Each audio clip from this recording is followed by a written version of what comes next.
Good evening, TGIF. Happy Friday. Keyshan Davis, the biggest duck in boxing.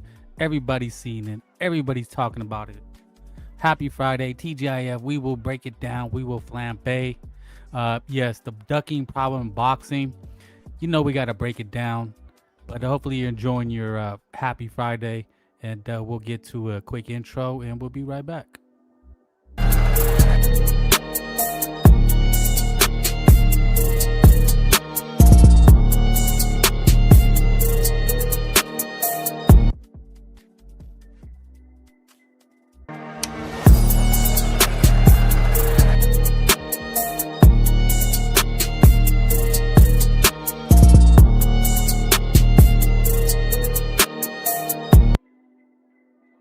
Yes, sir. More BC. Yo, yo, yo, yo.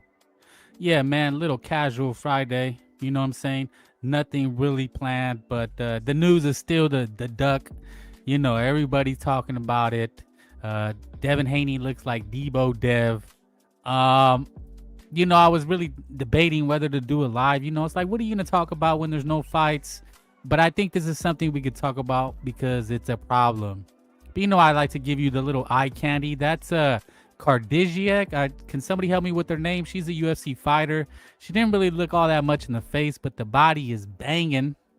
You understand what I'm saying? What else? We were talking about David Benavidez. One thing I forgot to bring up was Bam Rodriguez and the monster Inoue. Inoue is giving them deadlines. So, yeah, man, or anything else that you want to talk about, I'm actually going to drop the link right now. I usually don't do it right away, but I'm going to do it right now because, it's Casual Friday and it's really your show.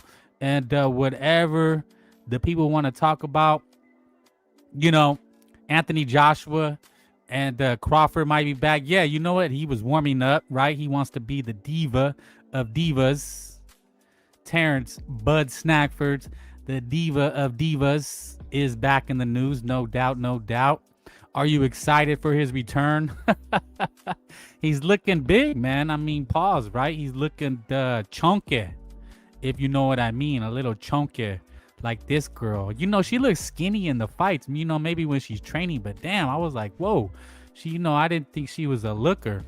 But, yeah, she's something. She's something to behold. So, Keyshan Davis.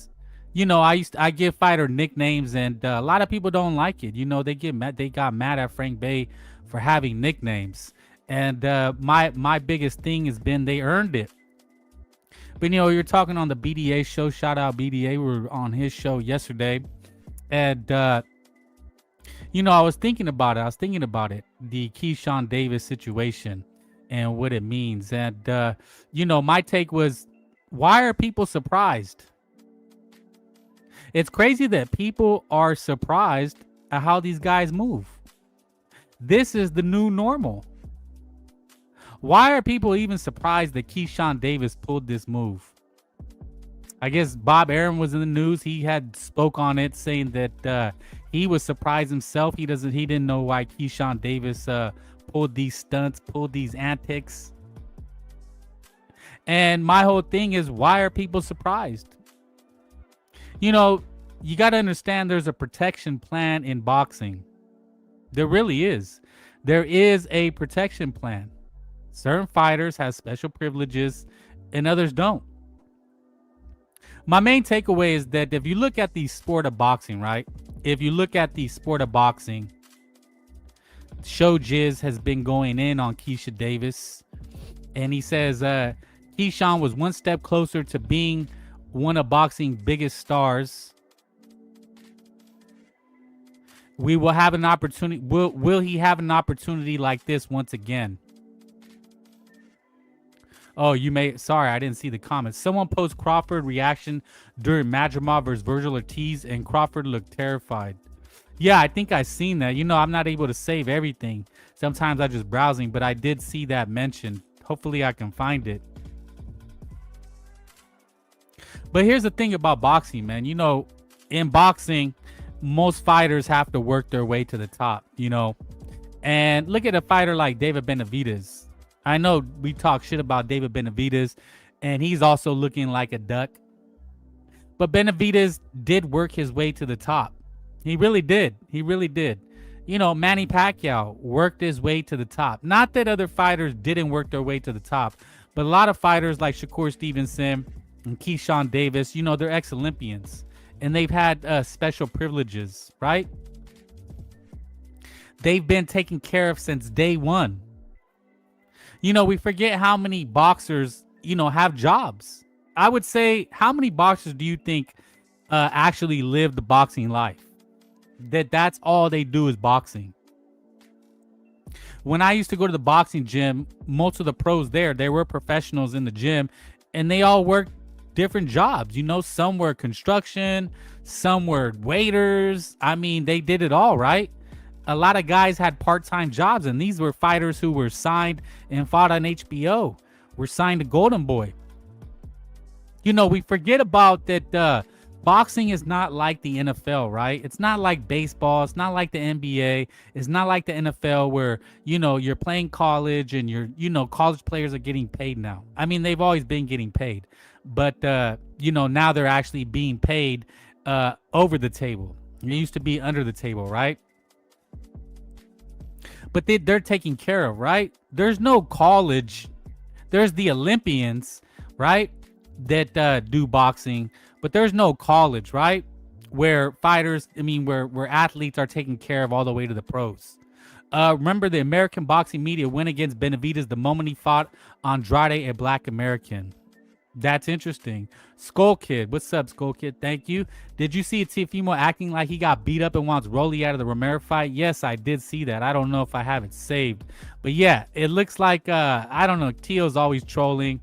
He's one of boxing's #1 trolls. Right, so the link is already there. Hit the link, hit the like for your boy one time. But you know, the situation about ducks. So, you know, most fighters, you know, I would say it's only about 10% of fighters that actually, if you look at boxing right now, you know, all we really see is salute Frank Bay. Yeah, salute Skull Kid. We really only see the 1%, right? The 1% of fighters make all the money, and the rest are working Joes like you and I. Keyshawn is not very good. Salute Maton. Yeah, thank you. Keyshawn is not very... He's good. I think he's good, but he's overrated. And, you know, the Olympians in boxing have always gotten special privileges, right? They get fast track. Loma, Oscar de la Hoya, Sugar Ray Leonard. You know, it goes back to the 70s, 60s, where the Olympians were the pedigree. You know, that's really the college, right? In college sports, you have like Notre Dame, you have Miami, you have UCLA, USC, you know, the creme de la creme, right? And then there's everybody else. And boxing is no different. But at least in boxing, the thing is that you have a working class, a literal working class where fighters have full-time jobs. Like they're literally police officers, they're parking meter maids, they're garbage men. They literally have full-time jobs or part-time jobs, right? It's very rare that it's like the NFL, NBA where they're taken care of. Keyshawn couldn't knock out Maduena, who got stopped by Oscar Durote and Alan Chavez. Keyshawn's been in some ugly fights. So I'm setting the table for, you know, getting to Keyshan Davis and even Benavidez right now, right? So, and again, this is back to speaking on the BDA show yesterday. Go like and subscribe to BDA and listen and hit a like for the podcast. But it's talking about this situation and why Keyshawn did what he did is because Keyshan Davis expects preferential treatment. And it goes back to what I said about, you know, these guys want to be laid out the red carpet. They want everything given to them. I think it was Tim Bradley said he doesn't want to work for it. Tim Bradley has been roasting Keyshan Davis. I mean, he's been going, you know, no holds barred, gloves off. People were really hyping Keyshawn when stopping Jermaine Ortiz. Saludos, Frank. Thank you. Tu Matador. A real one. These guys, you know, that's what I'm saying. Why is everybody surprised? That's the theme of the show. Why is everybody surprised? That's my main takeaway. People are acting brand new. The link is in the chat. Hit the like. People are acting brand new, like we didn't see this coming. Like Floyd Mayweather didn't set the bar. You know, Floyd Mayweather may have been a great fighter, but he was pampered too. He came out of the Olympics, and it's not that he didn't work hard, but a lot of fighters have a road laid out to them that they otherwise don't deserve. We just seen, look at the Olympians, Jared Baby Anderson, the heavyweight, and Richard Torres. They got a lot of preferential treatment. And that preferential treatment was their downfall. You know, it's just like in life, right? When you spoil one kid and you don't spoil the other, the spoiled kid becomes soft. He's not used to the hard realities of life. And when the spoiled, pampered kid, you know, you see movies about that, right? The Ivy League kid, the kid with rich parents, you know, he's protected from the outside world. And when he has to go out and, you know, maybe one day fend for himself, he's not going to be able to, right? Versus the hard-boiled kid that grew up in the streets, had to fend for himself.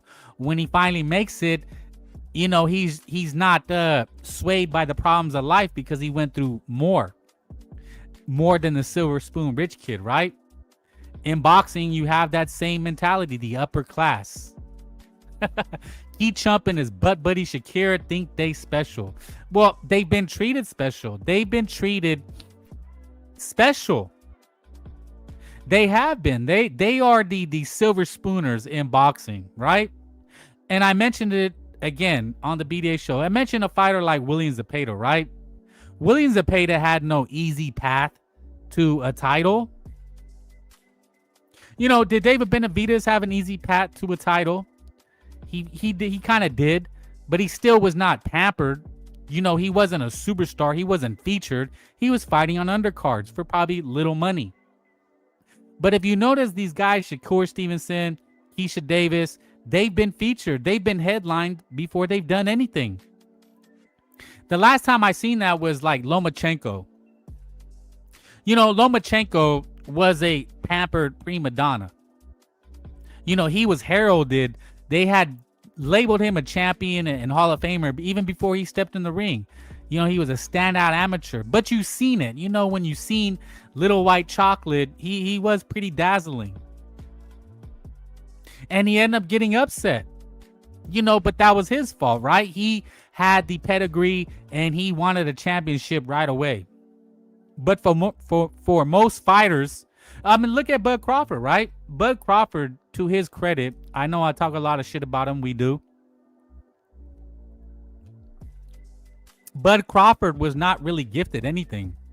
You know, he really started from nothing. He fought on undercards for most of his career. You know, he wasn't a Shakur Stevenson. He wasn't a Keyshan Davis. And that's why people give him so much credit, because they feel like he didn't have an easy path. I've seen these fighters come and go. There was a fighter, Juanma Lopez, if you guys remember him. Remember Yorokis Gamboa? How many guys have been hyped and they don't pan out? You know, they're given a path to a championship. We just seen it with Xander Zayas, right? What had Xander Zayas really done? How did he get such a clear-cut path to a championship? When you have fighters like Beck the Bully, Diego Pacheco, Andy Cruz. Yeah, Andy Cruz, you know. Yeah, he was kind of fast-tracked, but look at his first title shot was against Murataya. Look at a guy like Murataya. He was never really pampered. I think he just kind of came out of nowhere. He's just a guy that, you know, these guys, they start on the undercards and not even the undercards. They're not even on the prelims, right?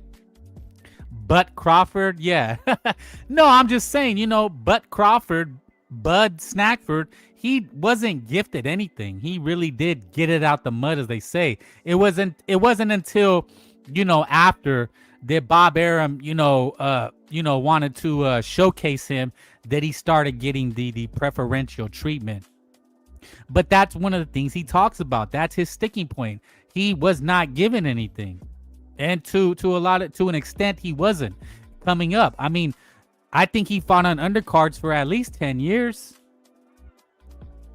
Even when Benavidez was coming up, he had no preferential treatment. Look at Bam Rodriguez. That's a guy who had no preferential treatment. Forgive my pronunciation. But look at Bam Rodriguez. He wasn't an Olympian. He wasn't pampered. He wasn't guided to a title like, say, Xander Zayas was. And by guided, I mean literally guided. The story is that nobody wanted. Top Rank did not want Bam Rodriguez. You know, Robert Garcia talks about how he has to pay. He paid people to get, you know, guys like Bam Rodriguez on the cards. So 90% of boxers are not gifted a title. They're not pampered and you don't see them. You don't hear about them. Crawford got a free lineal ring title at 135 without fighting the number 2 and number 3 guy at the division. Thank you. Same with Abdullah Mason. He fought weak competition to get a belt. Well, yeah, King KO the Great. That's a guy who doesn't seem to have been pampered, Abdullah Mason, but he is getting preferential treatment now. And I wouldn't say Sam Noakes is weak, but we know he wasn't one of the top guys, if that's what we're saying, right? He wasn't a top guy.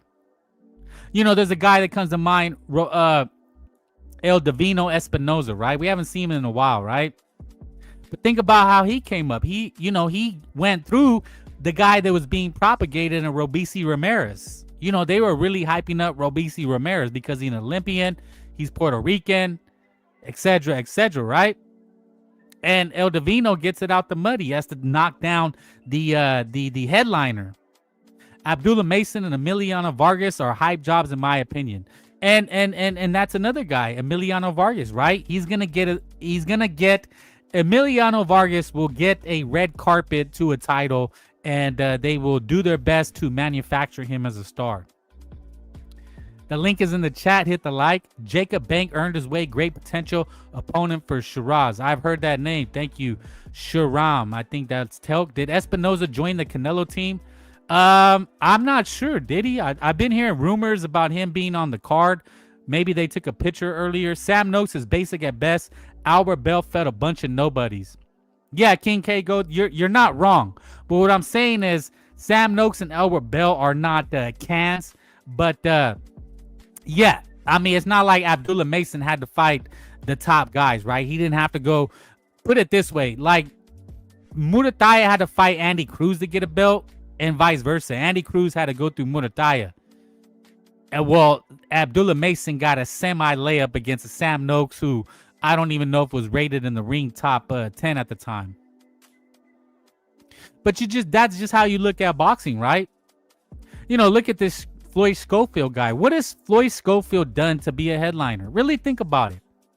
You know, he's being pampered and groomed by Golden Boy, and they're trying to get him a layup to a title. Right? Lucas Body. Who is Lucas Body? But this just goes to show how in boxing you can manufacture fighters. But the manufacturing leads to this duck behavior. Xander Zayas never fought any top contenders for those belts. Yeah, I mean, we're just calling it out. Xander Zayas bypassed Katzazorkis and Brandon Adams at the WBO rankings. Yeah, Brandon Adams is one of those guys who's get it out the mud, right? Has to fight everybody. You know, those Madramovs and Bokachugs, Brandon Adams, you know, they're all fighting each other before they get their shot at the title.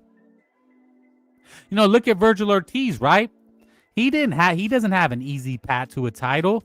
You know, he was going to have to go through Stanionis, who people were considered tough. Right? He still hasn't got a shot, and he's already fought Madrimov and Bohachuk. You know, say what you want about Bohachuk recently, but he was a tough guy. Look at Sebastian Fundora. Was Sebastian Fundora guided to a title? No, he fought Erickson Lubin in a war. And Erickson Lubin was a tough guy who beat Jesus Ramos. So, you know, it's apples and oranges about how you really look at and judge a fighter. But I say all that to talk about Keyshan Davis. Keyshan Davis is very well aware of how he's being guided, right? At least Schofield KO'd a former belt holder in Tevin Farmer. Mason didn't even do that. Top rank knew Andreas Katsarakis was too dangerous for Zayas. Yeah, no, I mean, dude, Top rank is in the business of building champions. They're not in the business of losing money. You and I are just fans, but we can look at a board, right? And we can say who's the weakest champion, right? Who's the guy you got to go through? And we can play this game in every division with every boxer, right? But it goes to the pampered nature of what, because there's classes. Keyshan Davis is in the 1%, right? It's only 1% that they get in the amateurs. Vaughn 23 boxing fans are so full of hate. So who's the hater? You, me, everybody? It's not. We just see the sport for what it is. And you can call it hate. The link is in the chat. But that's why we talk about it. That's why there's a link, because you are the show. You are the voice. I'm just talking, but I could be wrong. We are talking about the lightweight division. Keyshan Davis. No, Keyshan Davis is at 147, right? But Keyshan Davis is a pampered fighter. He came up as an Olympian. He expects to be served hand and foot. Look at Richard. Let's see. I'm not even showing it, right?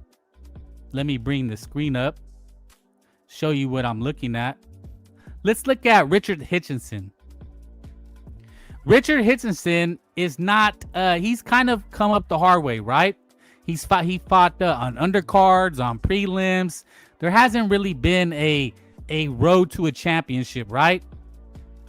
But then he sided with Eddie Hearn, and then he gets to pick and choose. He was going to fight Matias.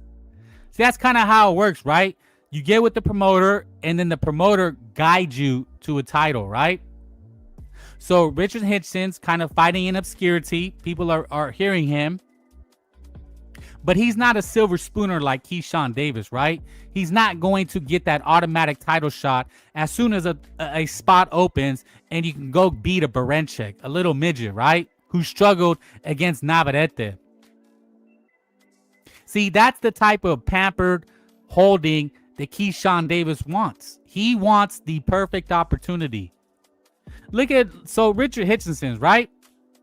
He played the game once he was in position. Once he was in position, there was that guy Matias. Oh, I don't want to fight Matias.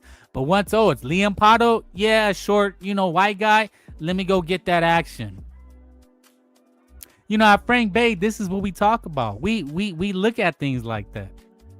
Is that the American getting the preferential treatment? They say that Mexican boxing gets the preferential treatment. And I got to be honest. Look at Navarrete. Navarrete has got some questionable decisions. Look at Charlie Suarez. And people are going to point, they're protecting the Mexican because he sells the ticket. And it's true.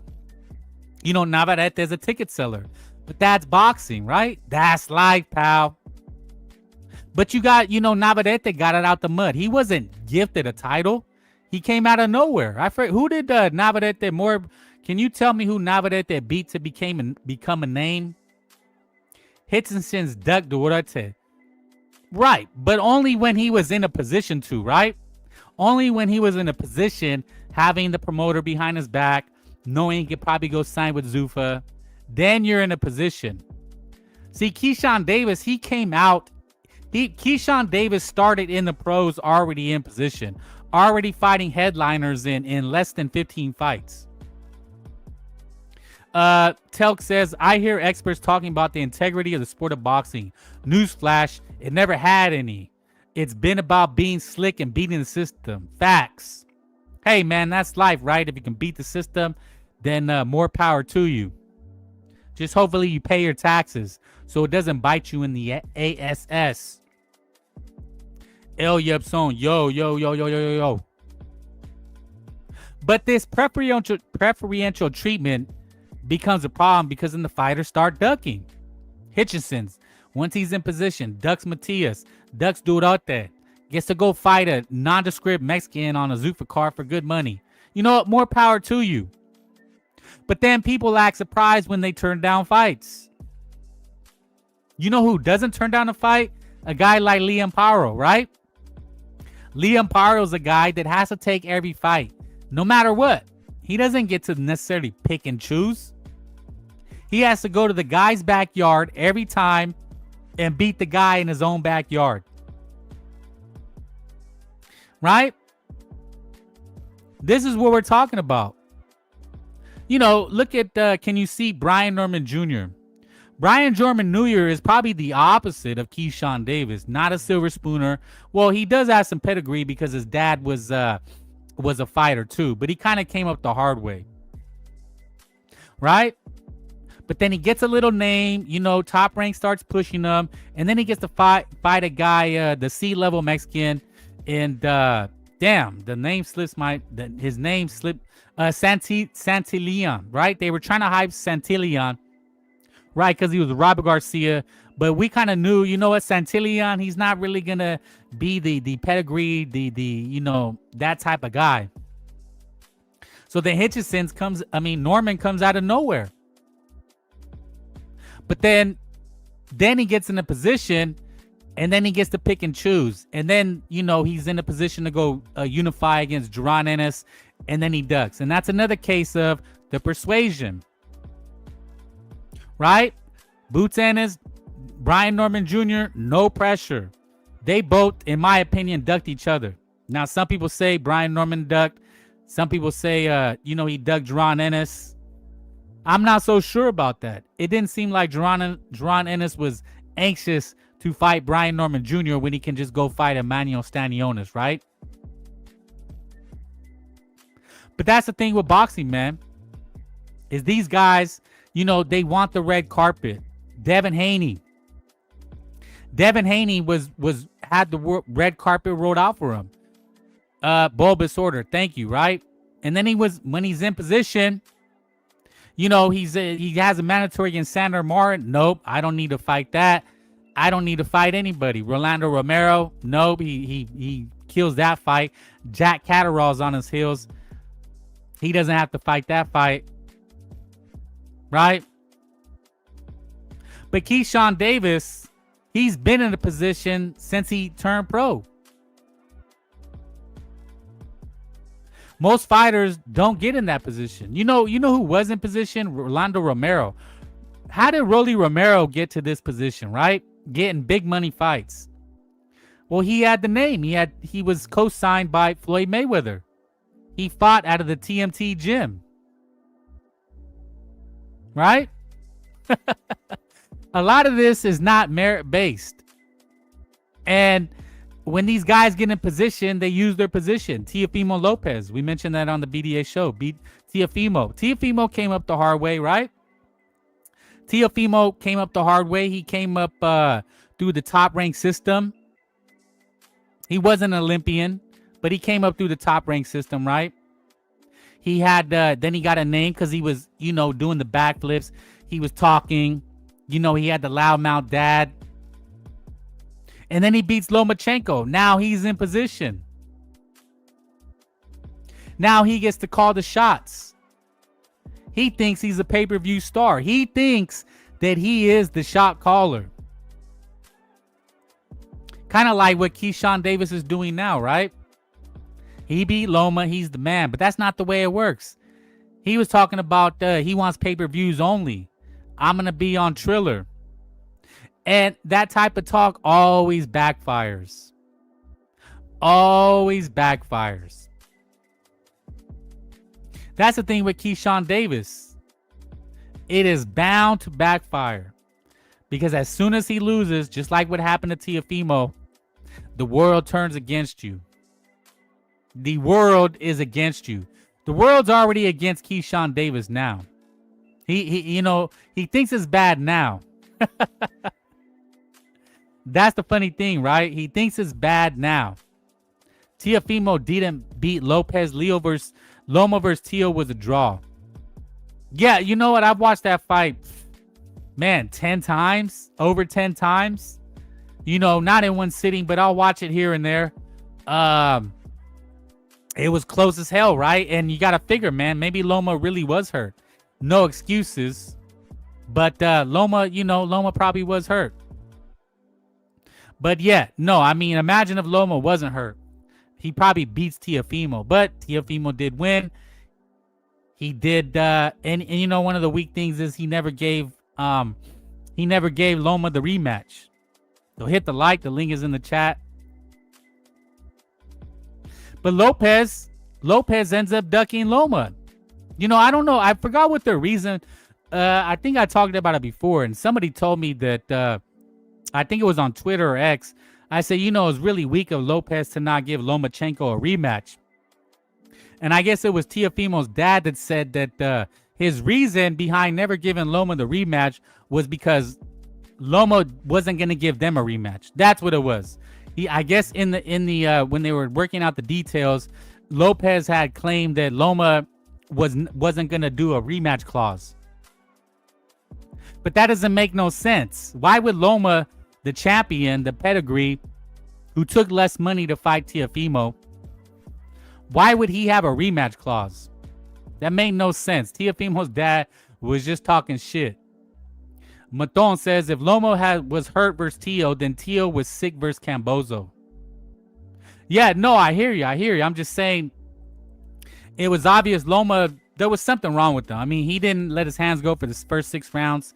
You could say that, maybe he was just waiting. But either way, to me, I'm not saying an excuse, but he didn't look like the Vasily Lomachenko that we know of, right? Like, look at Devin Haney. Years later, he was a better fighter. He just was outsized, but still. When Loma let his hands go in the mid rounds, he was beating Teo ass. Yeah, well, that's Loma's fault though, right? That's Lomachenko's fault. Can't take it away from Teofimo Lopez. But look what happens when Teofimo Lopez thinks he's in position, thinks he's the shot caller, and then you take a loss. I mentioned before, Richard Torres, Baby Anderson. You could tell Top Rank was grooming him. And then eventually you got to take the training wheels off. We're seeing that happen in this upcoming fight with Moises Aitama, right? Filip Hrgovic and Moises Aitama. They're taking the training wheels off of Moises Aitama. But it's clear that Moises Aitama is being groomed. He's being curated, right? They're putting him in position. He's getting opportunities other fighters would not get. Bulbous Order says Loma had surgery right after. Exactly. In my opinion, Loma was paid by Top Rank to go easy on Teo. Hey, man, stranger things have occurred. Not saying it is, but I just read the chat, right? So look at Moises Aitama, right? He's being groomed. There's nobody else. They were trying to groom Baby Anderson, Richard Torres, and then they had to take the training wheels off. And look what happens. Rafael Garza Jr. When Ukraine War Mania was happening, Top Rank and ESPN were robbing Loma via Teo and lawsuit Haney. Damn, you guys go deep with it. Yeah, no, I mean, there's always storylines. I mean, Rob, take from Loma to make Teo to make Haney. That's just the way boxing works, man. I was watching last night, Mosley versus Canelo. Mosley had no business being in the ring against Canelo Alvarez. But, they were trying to make Canelo Alvarez. Canelo Alvarez was groomed. He was created. He was built. But he had 40 fights before that. So he was not a Keyshan Davis, a Shakur Stevenson, where he was taken from his very first fight and already making good money. Look at Gennady Golovkin. Came out of nowhere. He's just some random guy from Kazakhstan beating people's ass. I was thinking about it. I'm watching it right now. Gennady Golovkin. HBO fell in love with them. Just some random Ukrainian fighter, right? But he was knocking motherfuckers out. And he was lucky it was a weak middleweight era. Gennady Golovkin was already older. But he was not pampered. He was not guided to a title the way, say, Xander Zayas was. Maton. Maybe Teo lost to Shakur on purpose so we can get the DAZN deal to start up his takeover promotions. Oh, that's a good one. You know what? That's not a bad speculation. That actually makes sense. I think we talked about maybe why Keyshan Davis is doing this now. Follow me.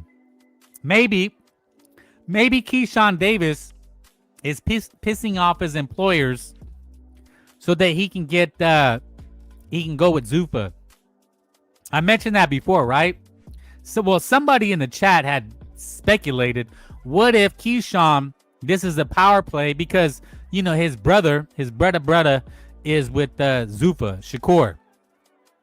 And it's obvious, I mean, it's obvious they talk, right? Maybe Shakur said, hey, Keyshawn, man, look, man, I know, but it would be insider trading, right? Like, you can't, it would be tampering. But if we're just friends and I say, hey, man, you know, like you talk with your friend, they get fired from a job, they get a new job, and they say, bro, you need to come to this new job. I'm making 10 times more. It's way easier. They're going to let me do what I want. You need to leave that company. And you're like, well, you know, I signed a contract. And he says, bro, get yourself fired. They're not going to fire me. Bro, do whatever you got to do to get fired. And then you can come work with me. And it looks like that's the move. It looks like that's the plan. Again, pure speculation. But nevertheless, it sounds like a play. What if Keyshawn is doing this to get cut by Top Rank? Keyshawn might be too stupid to plan something like that. Think he's just a stupid idiot with no mind for consequences. The Turk. He's just the idiot. Look, man. I don't like calling anybody stupid or idiot. You know, I mean, look, man, they're talented fighters. No doubt, you know. No doubt. But yeah, I mean, look, man, you guys, I don't think you're wrong. How about that? I don't think you're wrong. You could be right. Key and Twitterson would be choreographing of a fight. Yeah, no, look, man. Keyshan Davis and Devin Haney were never going to fight. But again, my issue, my problem is with why are people surprised? Why is everybody surprised that this happened?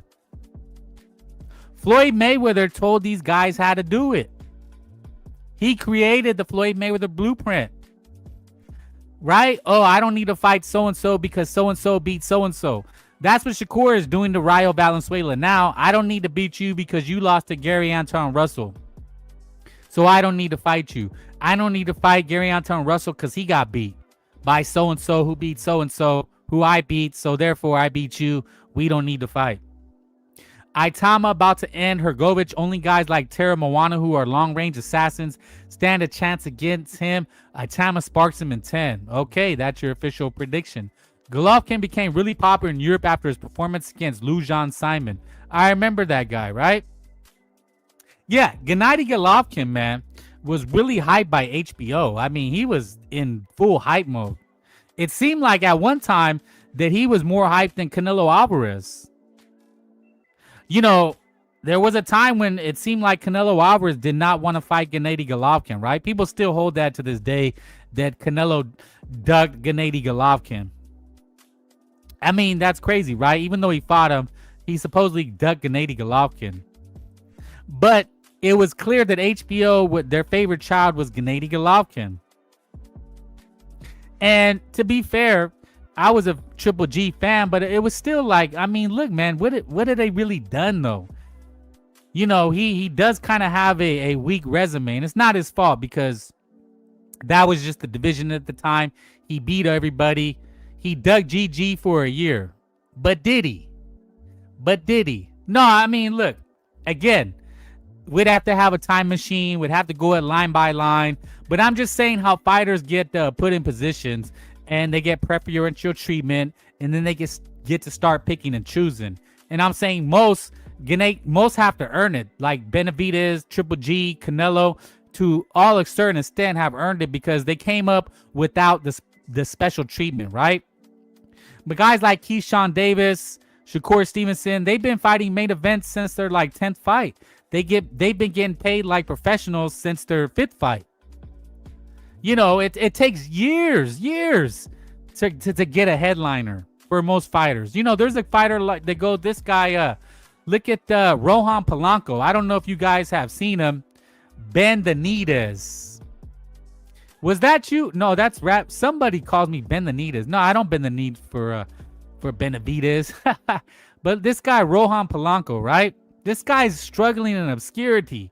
He's not going to get a shot because he doesn't have the pedigree. He doesn't have a name. You know, Alex Rocha, this guy's been fighting in obscurity. Look at Curiel. All these guys fight in basic obscurity until one of the top names, Teo, Rolly, Haney, give them an opportunity. Morb DC says, Sergio Martinez, Andrade Charlo, bro, Felix Sturm, Carl Froch, Duck, they prime Golovkin. Benavidez is under the PBC Morenito's protection. Well, he's very loyal to PBC. But Morb DC, yeah, no, like Zen, like I said, whatever the case may be, you know, HBO got really behind Golovkin. Again, like I said, a lot of things, I'd have to have a time machine. I don't doubt what you say, but, you know, I was just saying how, you know, he started getting that preferential treatment. And it looked like they start to favor him more than Canelo Alvarez. And as if Canelo Alvarez was being pressured. Do you think the Dylan Capetillo stoppage was bad? Yeah, I do think it was bad. I mean, look, in a situation like that, the guy's career's on the line. You got to give him an opportunity, right? I just think it's bad. But he didn't seem to complain. So, you know, it remains to be seen.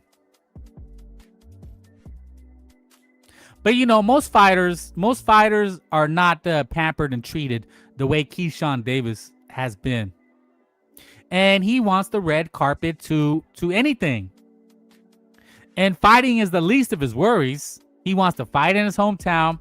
He wants to fight it. He wants to be the shot caller the way Floyd Mayweather taught him, right? Size of the ring, pick my opponent. I want to dictate what gloves he wears. I want to dictate the time he weighs in.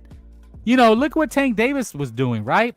Tank Davis, without really doing anything, got into a position where he could tell Ryan Garcia what to weigh, when to weigh in, when he could eat, when he could shit. I mean, Tank Davis, yeah, pick the ref. That's what it's all about. These guys, that's what in their mind, that's what they want. They want to get to that position. They think that they're in it now. Keyshawn Davis thinks that he's in that position now without having done anything because they idolize Floyd Mayweather. It's not about competition. It's about the stardom. Again, it's not about the competition. It's not about being number one. It's about more money, right? More money. And I'm going to tell you what to do. Nobody's going to tell me what to do. It's not about competition anymore. You know, it's really about clout. It's all about the clout. And Keyshawn Davis, he's been getting that treatment since he entered the professional ranks. You know, most fighters, they're humbled because they come from humble beginnings, right? You know, think about all the amateur tournaments. You know, most fighters, yeah, they want to be an Olympian. They strive to be an Olympian because that's where the money's at, right? If you can become an Olympian and get a name, then you start earning money right away. But most don't make it. You know, they get eliminated in the Olympic trials. Maybe they get a name. Maybe they get a promoter out of the gate. But most start fighting without a promoter. Most start, you know, we shit on places like Pro Box, but even a place like Pro Box, like you have to work your way up to become a main eventer on Pro Box. And then you get a name on Pro Box. And then you get an undercard on DAZN. And then it could be another 2-3 years before you become a headliner on DAZN or Prime or now Zuffa, right? I remember when Roy Jones told Darius Mizkowski needs to come to America, even though Mizkowski sold more than Roy Jones at Germany. Yeah, I mean, look, that's happening with the Inoue, right? These Americans, they think they can tell him. Shushu Carrington is talking about Inoue needs to come to America. And that goes to the preferential treatment. These guys really think that they dictate to someone like Naoya Inoue. Now, Naoya Inoue, he may have needed to come in America when he was trying to come up and he was going to fight on HBO cards. But now that he's getting paid, now he's the name. Now he dictates. But what is this taco hat saying about Keyshan Davis? Rafael Garza, ESPN and the boxing media favor the Morenitas because the networks know that La Raza will always buy the fights because La Raza moves the needle when it comes to viewership. You ain't never lied. You ain't wrong. But that's the thing, man. That's the thing, is that, you know, these fighters have to get in position first. You know, it took years for Canelo to get in his position. I think Bam, as a Latino star, as a Mexican star, is starting to get in position. Teofimo, he wasn't a Mexican, but he looked Mexican. He had Latin flavor, right? So now they can use him to fight the Americans, right? But it takes years. I mean, you got to work your way up to these positions. Not everybody, it comes out of the gate fighting for good money. Inoue don't need to fight out of Japan. Well, that's the thing. They still think that they can dictate to someone like Inoue. And I can bet you, let's say Tank Davis was really at, let's just play a fantasy game hypothetical and say that Tank Davis was at the lower weight classes. They would demand that Inoue do it, even if he didn't need to. And that's just the way it works. These guys want the red carpet. They don't want to have to go through what most fighters go through. Roy Jones started the diva tactics. Did it? Yeah, I mean, I guess it carried on from Roy Jones. I know Sugar Ray Leonard did it to Roberto Duran. And I get it. That's how you make the money. But it's crazy to think someone like Tank Davis, who had done nothing, was able to start dictating to fighters like Ryan Garcia and Mario Barrios what they can weigh, what size the ring. Canelo has 3 losses and 2 draws. These guys want to protect their O. I mean, Canelo had 40-something fights before he even became Canelo. I mean, how many fights was it before he was featured on HBO? And he was still on the undercards. He was fighting on the prelims, then the undercards, then a co-main event. You know who had a silver spoon was Miguel Cotto. Miguel Cotto was fighting already, I think, headliners in his 15th fight. But Miguel Cotto was not guided. You know, he had very tough fights. You know, he fought Shane Mosley, Zab Judah, right out the gate in less than probably 25 fights, young. Now, he was headlining in New York. He was the headliner. But those are not easy fights to become the superstar. Even bum-ass Ali fought as contenders in their home country or country. Did he? I'm not a boxing historian, you know? But, yeah, that's part of the, you know, that's how it used to be. From boxing, when it first started, what was really about the hometown, right? It really was like gangs in New York, where that's where the money was in the tickets. Was in, I got my guy in California, and you got your guy in Florida, New York, or wherever, right? The Midwest, Detroit. Ali mops these fools today. Stone Cold Death. Stephen Fulton dictated the hand wrap versus Inoue. I couldn't believe it. Really? I thought he just created a problem, not dictated it. You know, that so that's how boxing really started, right? From the grassroots, was about where you're from. So I got my guy on the west side. We're going to go to the east side. We're going to fight on the east side, and we're going to take his title on the east side, and then we're going to go back to the west side. If you want your title, you got to come fight on the west side, right?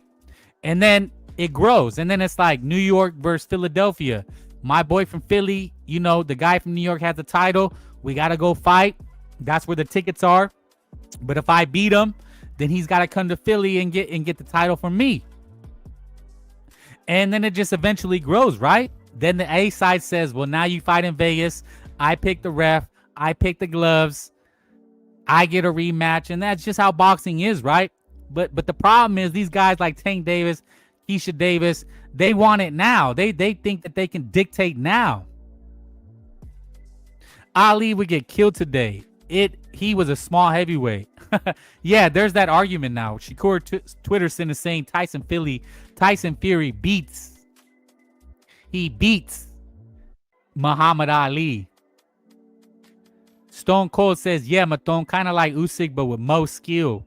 Ali almost got knocked out by little Henry Cooper. Damn, I'd have to go watch Ali again. You know, I just remember for the big fights like George Foreman, Smoking Joe Frazier. But you know, we lost those years, right? It's no longer like that. So it's kind of crazy. We talk about the past. And we're in 2026. We're, you know, in a few short months we'll be in 2027. And it doesn't seem like boxing's getting any better with the ducks. It's ducks everywhere. They're saying Benavidez is ducking Jai Bataya. Ali would be a journeyman today. So everybody shits on Ali, huh? That was my uncle's favorite fighters growing up was Muhammad Ali because what he meant to the sport. You know, and then came Tyson. Iron Mike Tyson. Then the white boys took over, the Klitschko's. And now it's Alexander Usyk. But you know, that goes back to what I was saying earlier. Richard Torres, Baby Anderson. They were trying to groom him. They were trying to protect them, and you just couldn't protect them anymore. You know, and I think it was obvious they were never going to pan out. But, you know, who knows, man? Who knows? Maybe in 2-3 years, they build themselves back up. The next crop of heavyweights aren't that good. Maybe it's Moises Atam at the top, and you can get them an easy belt. Frank, your uncles got brainwashed by the media. I think that's a lot of it, right? I really do. A journeyman, smoke some more crack. Okay, so they're beefing about Ali. Ali's a sensitive subject, right? Because he was bigger than the sport. He meant more than the sport, and I think people get caught up in that. But how long was he at the top? You know, most fighters are at the top about 5 years. 5 years max is probably your peak at the top. And he was around for like 15 years, 20 years, right? So it's really hard to judge when fighters are around the game for so long, right? Roy Jones dominated in his stretch, but you know, he was around for 20 years, and then the last 5 years he just got his ass whooped. It's hard to be at the top. It's hard to remain at the top. Frank got a flamboyant cousin too. Damn, where'd you get that one? You went old school with it. What did I say about that cousin? The primo. They live Ali. It's the father he never had, so please go easy on them. Damn. Ali was just a puppet for the Nation of Islam elites of America. Fake Muslims. So you guys are really blasting Ali. I'm not going to blast him. I'm going to let you do it. I don't disagree with you. I think we all have an opinion on it. But from a strictly boxing perspective, he was at the top. Now, remaining at the top is even harder. And you can see it with these new heavyweights, right? They don't last. It's musical chairs. You know, Alexander Usyk almost got beat by a kickboxer. AJ almost just got knocked out by a can of Pringles. That's another guy.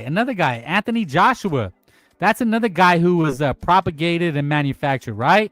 An Olympian, and then he gets to pick and choose. He's fighting headliners from his first fight on. I like Cassius Clay more. Yeah, there was two rounds of him, right? Andy Ruiz. But you know, why are people surprised that Keyshan Davis turned down the fight? There should be nobody surprised. We've been saying this. You know, recently, Duran Ennis was out here saying he can do what he wants. That's when you know a fighter's career has taken a turn. You know, Duran Ennis, he kind of got out the money. He was not protected. He just crushed cans for like 30 fights. But, you know, he started getting noticed. He started headlining. He fights one good fight, and now he can do what he wants. You know, and you look at these Eastern Europeans, they come over here, they have to fight everybody, like Madrimov, Bohachuk. Remember, Ali got a robbery decision in the Olympics against a Soviet fighter. Ali also fought his contemporaries. He was great for boxing, unlike these American fighters in 2026. Andy Ruiz is a disgrace. Booty Ennis was protected by the PBC. Yeah, I mean, look, in boxing, protection just means protecting your asset. You know, it's like anything in life. When you invest in something, you're going to protect it. It's like buying a new car, right? You protect it. You paint it. You wax it. You know, you get insurance. You're careful how you drive it because you're protecting it. It's the same with the fighter. You invest in a fighter. You know, they don't come out the store, the shop, with pedigree, right? That's why Olympians are so special. That's why fighters like Keyshan Davis, Oscar De La Hoya, Anthony Joshua, if you have a name, if you're from America, if you're from the UK, you got Olympic pedigree, you get treated a little bit different. You know, you get treated like the prom queen, and you get protected more. James Toney was also one of those protected fighters. Was he? That's interesting because, you know, they say that James Toney fought everybody. But, you know, you'd have to look back on it, right? A lot of things get lost in translation, right? After time, people build mythologies. And James Toney is one of those fighters that has a mythology that he fought everybody. So it's interesting that you say that. But Roy Jones, right? Roy Jones had pedigree. He was an Olympian. You know, he got robbed in Seoul, Korea. That's his. That's why he says he never wanted to go fight overseas because he felt he got robbed. But he was guided. He was protected. But that's just the way it works, man. These guys are investments. You know, the promoter signs them from the Olympics. They sign them for a lot of money. Don King was protecting his fighters by robbing them. Yeah, that's one form of robbery, right? Like, hey, come over here, kid. You know, I got your back. I'm going to take care of you. You don't got to worry about anything. And then that's why. And then when you're not worrying about anything, you're getting robbed blind. That's the oldest trick in the book. Yeah, come over here. I'll watch your car. I'll watch your house. Yeah, go ahead. Go on vacation, right? And then meanwhile, they just pilfer you. But that's kind of how it is, man. I mean, you're always looking for talent. Why you got Urkel on the screen? Oh, man, I've just read it in the background. He's talking about Keyshawn Davis. Maybe we'll hear what he has to say. BSB Nuclear Arsenal. Are you on a sub? How come only black folk get to have their medals back or W reverse if they feel cheated? Give me a specific example. Boxing needs another Don King so he could rob the fighters. Man, you guys are funny. What did Show just have to say about Keyshawn Davis? $3 million was top dollar for Keyshawn. You got to understand, Debo hasn't been the main event. What the hell? Okay, did you guys hear that? Understand, Debo hasn't been the main event in a minute. That's why the market was like that, bruh. So he's supposed to be this big money fight. I get $5 million. No, that was good money. And if Keyshawn beats him, become champion with the Olympic pedigree and how he talks and how he go about, Keyshawn could have been bigger than Debo. Keyshawn was having headline cards with his whole family included. I ain't never seen a family show in boxing brought to you and provided by the Davises. If Keyshawn takes that opportunity, beats a Debo, hell, the sky's the limit. Okay, so he's saying that Keyshawn Davis was thinking that he should get more money because Debo Dev is a star, and he's saying that no, Devin was not a star. I don't know. He said a whole lot of nothing to me. He's acting surprised. Guys like Don King care about the fans. That's interesting. Roy Jones and Devin Haney complained, and they got what they wanted. Okay. Well, that's life, though, right? I mean, I think you should complain if you feel cheated, and maybe they felt they were cheated. This dude looked like he belongs to Sesame Street. He really does, though. But at the same time, see, the problem is BSB Nuclear Arsenal. The problem is, okay, you can have a gripe. You can have a complaint, right? Hit the like. The link is in the chat. But the problem is when you use that continually as being the victim, the perpetual victim. Oh, I was cheated, so now I get to say no to everything. I get to do what I want.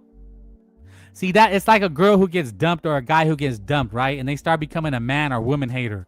Well, just because one girl broke your heart or one guy dumped you, did you bad, now you're gonna hate everybody. That's not the way it works. You don't get a pass because you've been done wrong.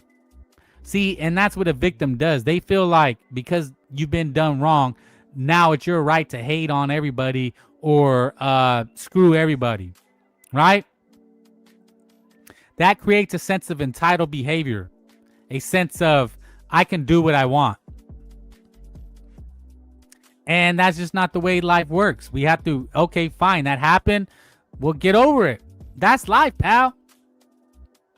You know, if I got did dirty at a job, I can't go tell the next job, well, see, I don't want to do that task because of the last job they made me work overtime. The new job's gonna be like, we don't care what the last job said. You do that now, boy. Right? The real world has no sympathy for a man. Let me say it again. The real world. You know, forget sports, forget politics, forget the news, forget what you see on social media. Real life has consequences. Real life. At your work, at your job, on the streets, at the store. There are no excuses. If you want something at the store, you pay for it. If you want to check, you go to your job and you put in the day's work. If you want a girl, you take her out. Trucker. Is this trucker the fucker? Oh, hopefully it's the real trucker. Luke. Trucker the fucker. What's going on? What's up, homie? What's the topic? Whatever you want, man. It's Freaky Friday. It's just real chill. It's real chill. Whatever. Keyshawn, Tyson Fury, and AJ, David Benavidez is a duck. You know, whatever the boxing streets is talking, man. Shit. Well, what happened? What's in the news today? It's still Keyshan Davis is ducking. Rolly Romero and Tio are doing their interviews. Tim Bradley's Dubois versus Wardley. They got the rematch. They're trying to work on that rematch in Manchester. Yeah, I seen that. Well, with Bill Haney and Devin Haney and Shakur Stevenson, they said they had a double barrel shotgun and that they had two fighters and Devin Haney and Bill Haney said they'll fight either of them.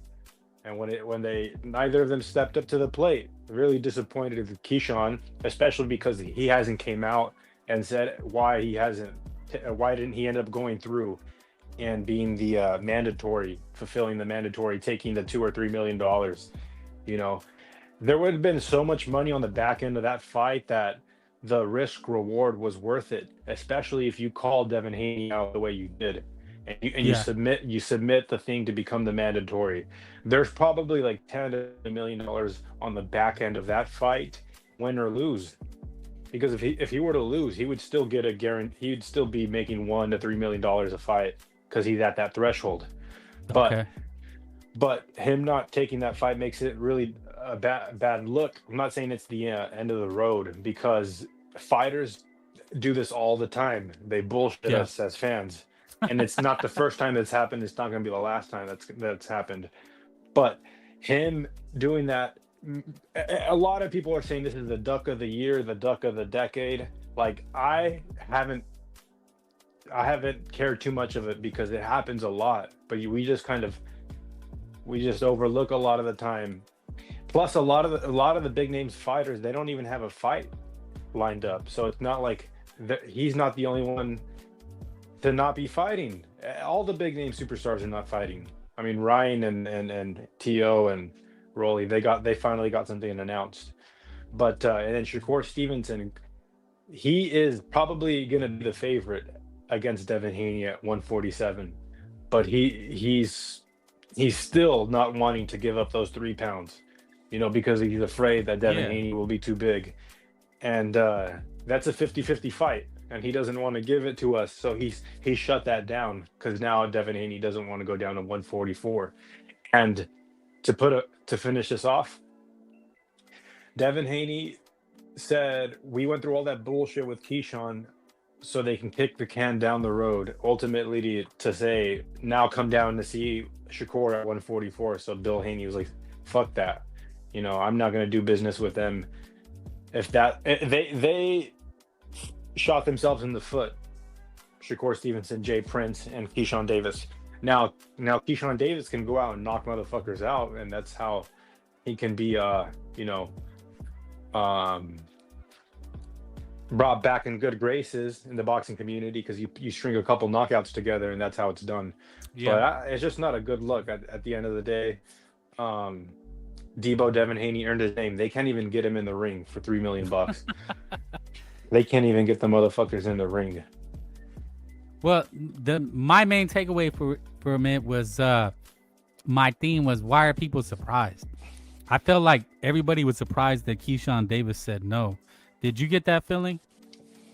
Keyshawn said no? Well, no, that he turned the fight down. Like, everybody was acting they were surprised.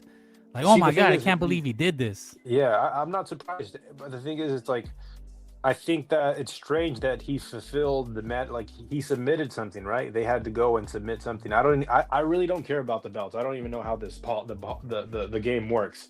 So did they submit something to an organization, and then he becomes a mandatory challenger, and then they went to purse bids? I learned all this throughout this fucking saga that happened. Yeah, there's a process. You can file petitions and things like that. If you're a champion in one division, you can file a petition. But all that's really kind of irrelevant, because we just know he got it because of the name, right? But I think he did file some paperwork, and people question that. They're like, wait, how does he get to do this when he's not even a champion? He's get placed the mandatory and then enforced the mandatory. So it wouldn't be the first time that he's done something like this, and just kind of he hasn't came out personally and said, oh, we didn't end up taking the challenge because we're going to we decided to go another route, or we don't think that we're worth the 30%, blah blah blah. They just fell back and haven't said a word. At least that's what I've No, I think he told them. The president has said that Keyshawn informed us that he will not be moving forward, so they dropped him in the rankings. Yeah, but what has he came out publicly and said why he didn't end up taking the fight? No, he's just making cryptic posts on Instagram or Twitter or whatever. Yeah, that's what I'm saying. And it's not the first time that he's done that. He's missed weight by a big amount. Yeah. I didn't care about that. He's he's missed weight twice, right? I think he's missed weight. No, just once officially, and then the last time I think he missed it, but they gave him a chance to come back. But he officially blew weight against De Los Santos last year. That's right. Whatever. I'm a Keyshawn fan. That's just not. It's what? Not. You're a fan of the guy? Fuck yeah, I like watching him. I know in the ring. Anybody who swings with technical power like that, Yeah, no, I understand what you're saying, but if you're a fan, then how do you still continue being a fan of him? Don't you think? Damn, this guy's just what's wrong with them? It's a miracle that these fighters get in the ring in the first place. Okay. Every time it's a special time, because you never know when it's going to be the last time. That's true. Tank might not fight again, and if he ever fights, he probably missed out his peak boxing years. So who did he fight last? Frank Martin? No, Tank's last fight was against Lamont Roach. So if you went to that Lamont Roach fight, that might have been the last time that Tank has ever will have ever fought. Imagine that, and that might be that a possibility, because who knows, he might fucking hit another stripper and he might get locked up. He might get locked up for 2 years. Yeah. So when these fighters get in the ring, it's literally a miracle. Okay. I hear what you're saying. And when Tank fights again 1 to 2 years from now, he will be way past his prime years. I mean, like people are gonna say that he went through inactivity and he fell off. He missed his prime, and that's just how fickle boxing fans are. But what was the original question? I went on this tangent with. No, you were cooking. You were flambeing. The thing is, why are people? But why? That was my original premise of the show. Is everybody's outraged, and outrage comes from a sense of shock. That's my understanding of it, right? And my premise is, why are people surprised? Like, I seen this coming a mile away. As soon as they said this was gonna happen, oh yeah, that I was like, there's no, I no, even further back. As soon as they mentioned Keyshawn, Haney, Shakur, like any of those fights, I knew instinctively, oh yeah, these fights aren't gonna happen. There's no way. And people were really like, I know you talk boxing. Oh yeah, man, what about this fight? Oh, who's gonna be who? I'm like, bro, these guys are never gonna fight. And now everybody's acting shocked, like, oh my God, can you believe what Keyshawn did? Right? That's what I'm saying. The feeling of like, can you believe it? Like, yeah, I said it before. Jackie Primas. Hey Frank. Hey Jackie. Salute. Hit the like. So that's my question to you. Why are people surprised? Why are they in shock and they're in outrage mode? Wasn't it easy to see? Because he called him out. He submitted. Him and Jay Prince said they have a double barrel shotgun pointed at Devin Haney. They made a video of him taking a belt out, calling Devin Haney, saying he's going to put belt to ass. But when it came down to take the 70-30 or whatever the split and to fight, you went to first bid, you submitted your form as a mandatory, whatever, and you deny the fight. That is blatantly in our face, like a duck. It's a fucking duck. It's worse than a duck. It's what you call fronting. Yeah. And what I mean is, that's what I'm trying to get to, Fun Truck, and I'm glad you're here because you're helping me make my point. Because you're like what you're saying, you're trying to follow it, right? And I'm trying to, like, I'm not. How do I say this without sounding like an asshole? I'm trying to help you understand what I'm saying. That it was so easy to see it was never gonna happen. Like, all these things were diversion tactics, like about purse bid and forms. These guys were never gonna fight. When were you following boxing? Because but how do you know that? How do you know that? How do I know what? That they weren't gonna fight. I just knew it was never gonna happen. You just when Jaron Ennis and no, I'm not saying they're, but I'm saying at this time. Like, could they fight in some futuristic time? Yeah. But like when Jaron Ennis and Brian Norman were supposedly gonna fight, I knew those guys were never gonna fight. It just wasn't gonna happen. I knew they would go in different directions. It wasn't ready. Like the fight never made sense to me for Devin Haney, Shakur, or Keyshan Davis. Like, Keyshawn's not even really a name right now. Let me ask you this, Fun Truck. Is it a big fight? It's the biggest fucking fight, brother. You think it's a big fight? No, I I know. It's a huge fight. For like, yes. And yes, off the top of my head, that's a mega fucking fight because, again, it's a fight where you have two fighters under the age of 30, both undefeated. Technically, not Devin Haney, blah blah blah. But yeah, the fight, I would love to see that fight. I think it would be. I'd hate to see a boring fight, but I think it could go there. Like, it could go clinching, like Nahir Albright did. But I would like to see someone push Keyshawn Davis back. I think that a lot of people don't really understand how Devin's style is. He does fight in front of you. He doesn't really run as much as Shakur. He is a boxer, but he definitely squares up in front of you. And he's a counter puncher. He's a defensive fighter, but he stands in front of you. That's what I would like to see in that ring versus Keyshawn Davis, is Devin Haney squaring up in front of Keyshawn and seeing Keyshawn getting pushed back. I think that's what interests me so much about boxing, is that these different styles. Okay. That you would you know, I would dream about that. Like I would love to see how that fucking plays out. It would give me goosebumps. Yeah. Because styles make fights, bro. You couldn't do this triangle theory, and you know Lamont beat fucking Tank, and Tank is the guy who beat all these champions, and you know fucking Ryo beat. Um, what I'm trying to say is that like there's all these styles make fights, and that's one that I don't know who would be the winner. I think it's a 50-50 fight. I favor Devin Haney, but True, I just want to true. be a fan. I want to be a fan and kick back. But yes, to answer, it's a big fight for me. For me, like Right. I would love to watch it. And I'm sure a lot of people. Devin has grown this persona as like this mystery man too. He doesn't say much on social media, so he lets his dad do the talking. Yeah. And if you think about it, it's 6 years. So since 2020, since the pandemic, he's just kind of been shying away from the media. Doesn't get involved too much, but he's grown this persona, and I think that's the best thing he could have ever done because he is hella cringy, bro.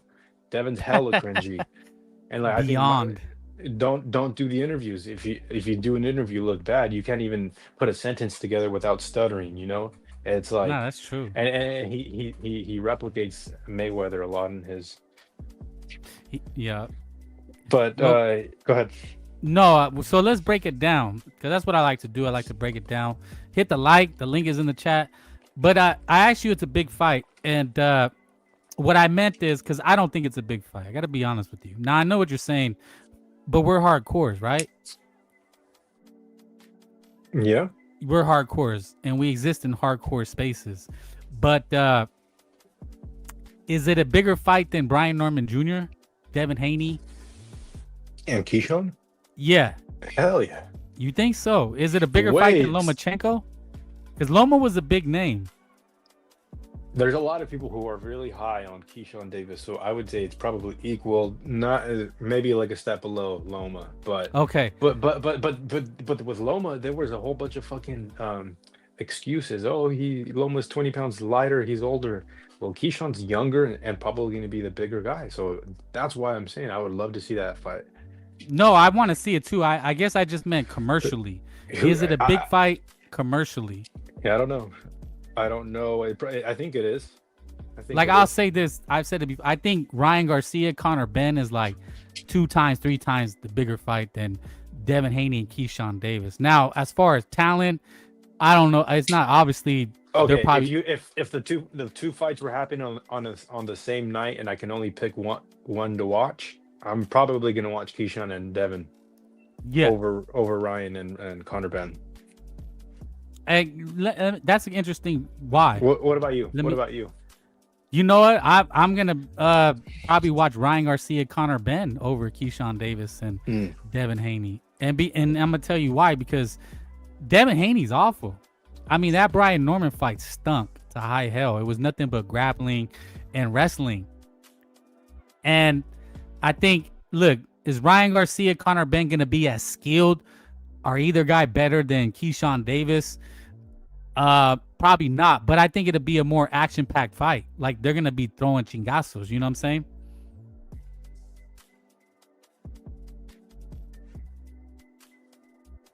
Yeah, I hear you. Okay, I'm interested to see if anyone else what they have to say about that question. Oh, I would watch. Adams Hurley says I would watch Ryan versus Benn. It should be brutal. Like, yeah, I mean, you know, the skill level is not gonna be as high. But did you watch Gotti and Ward? Did you love those fights? No, I didn't like those fights actually. You didn't like those fights? No, not really. Oh man. Well, what fights did? Well, give me a fight that you liked then. Like a war that Triple G and Canelo, the second Okay. one. The second one. Yeah. Bivol versus Beterbiev. Let's see. No, I get what you're saying, and your reasoning. I'm trying to pick your brain here. So your reasoning. Okay, so Wait, one sec. I don't like the rock and socking, but that's fine. I respect everybody who to each their own. Yeah. But, I like to see the championship fight. I think that like Devin Haney and Keyshawn Davis would be the winners. people fighting for first place if they were doing a tournament at 47. Right. You know. But that's just me, bro. And like I get the fucking goose. No, I totally understand what you're saying. And I think it'll be 50-50, right? Like, I get what you're saying. The Keyshawn Davis, Devin Haney fight, that's more of like a... Oh, okay. I got a call. My bad. Yeah, no, it's okay. But yeah, dude, I think that's what I'm into. What, you know, we're all different. Yeah, no, I get it. That's why I'm asking the question. I'm interested to know, you know, because I'm just talking, but I'm interested to see what that's why, you know, I have host a link so that I can get different people's opinion. But I get it. I'm just, in my opinion, I think Ryan Garcia and Conor Benn would be more of an entertaining fight. Like, I could see Keyshawn Davis and Devin Haney doing a lot of wrestling and a lot of grappling, because Keyshawn Davis does that too. You know, he wrestles a lot, right?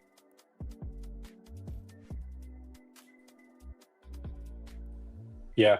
Or you could, you know, we might get fucking Xander versus Boots. In what fight? Devin versus if Keyshawn catches Devin Haney early, he's You shitty. think I so think Keyshawn can put it on him. Absolutely. Really? That's interesting. I see it both ways. I think Devin Haney can be a matchup. I think really highly of Devin Haney, actually.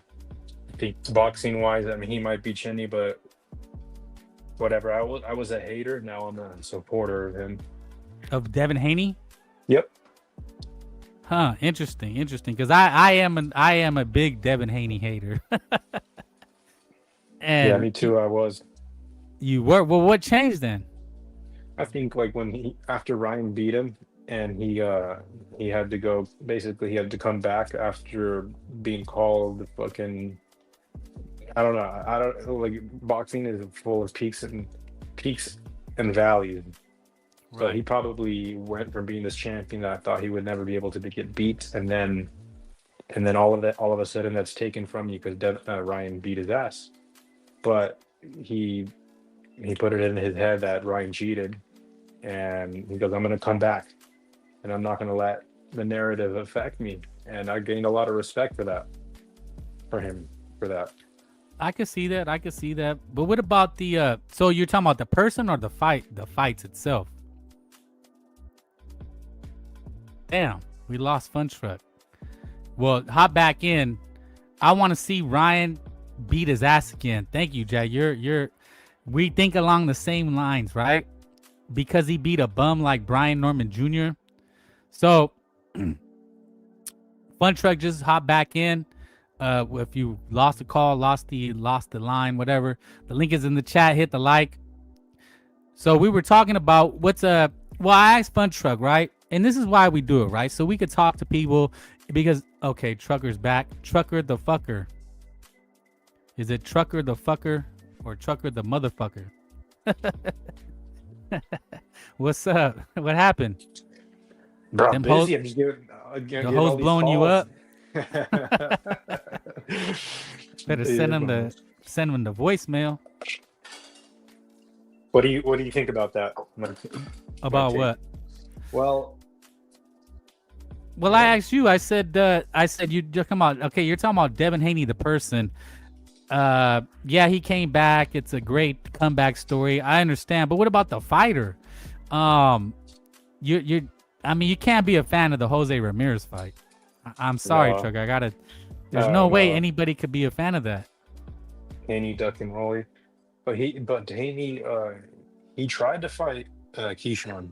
How about that? He tried to fight him, and he tried to fight Shakur. Or at least he's willing to take that fight at 47. You have to respect it, bro. There's nobody else that's walking to the biggest names in boxing like that. Devin Haney is walking towards the smoke. Keyshawn is the duck. Keyshawn is the duck, but Devin Haney, the fighter. Haney. Yeah, he wants to get in the fucking ring, bro. He's a fighter. No, but I'm asking you, Devin Haney, the fighter. The guy is walking towards the smoke, bro. He literally is shown to me that he's willing to put the gloves on with anybody and fuck it, like let him do it in the ring. I don't know how he's gonna do against Shakur Keyshawn, I can only say my opinion, but at least he wants to get in there. Bro, give me a fucking name, a fighter, a big fight this year besides Rolly and Tio, and I mean, there's not much lined up, bro. No, I mean it's just Ryan and Benn, and Canelo and Billy. Yeah, but that's a shame. What's a shame? We just don't get the big names. There's so many good fights that you can just that we can put on, but nothing's happening, you know? Yeah, no, I understand what you're saying, but it's the money, man. The money. Nobody's willing to put up the money. It was that Turkey Ali. That's why you got Better Beef and Bivol, because that guy was good, put up the money. Because they should have fought before. They had always been circling each other, but it wasn't until this guy Turkey Ali Sheik gave him the money, and we were gonna get Haney and Ryan too. Because remember, they fought that Wolves card last year, and then Ryan ended up losing. But looks like that guy's not putting up the money. Like, he wanted Jaron Ennis and Virgil Ortiz, and Jaron Ennis said no, so now he's not going to pay him anymore. So, it's the money, man. I mean, where's the money going to come from for these guys to get in the ring? AJ and Fury is only going to happen because Netflix is getting involved. But overall, there's really not that much money. Look at Inoue, right? Inoue, what big fights does he have? The only reason you get those fights is because over in Japan they pay a lot of money. But imagine if Inoue was here in the States and he had to look for help from someone to pay for his fights. You probably wouldn't see the big fights because there's not a lot of money out there right now. You know, they're just signing. It looks like the Zone signing. They got everybody under one roof, but now like Pitbull and Fedor are gonna fight, but they're fighting nobodies. Like, who's paying for the big fights? That's the thing, man. I don't know if you're still there, Fun Truck. I see you, but maybe he's still on a call. But yeah, I'm watching. Go ahead. I'm watching. Oh no, go ahead. I'll be back in a minute. Okay. Ryan Garcia and Conor Benn is happening because Zuffa is putting up the money. That's Turkey Al Sheikh's. He works with Zuffa, so that's why you're getting that fight. But other than that, there's really not the money there outside of Turkey Al Sheikh, and that's what these guys want. Debo ride around in a bicycle seat with no seat. Yeah, I mean, look, Fun Truck says he likes Devin Haney because Devin Haney runs to the smoke, and I understand him. But just my take from it is, after the Jose Ramirez fight, I said, this guy stinks. Danny Medina, Ryan is a steroid cheap bum. I mean, hey, man, everybody's got an opinion. We'll see, right? LMAO, Jackie's laughing her ass off. Did I say something funny or you're laughing at me? No ostomy, no life. No, I mean, Ryan, look, here's how you know it doesn't matter.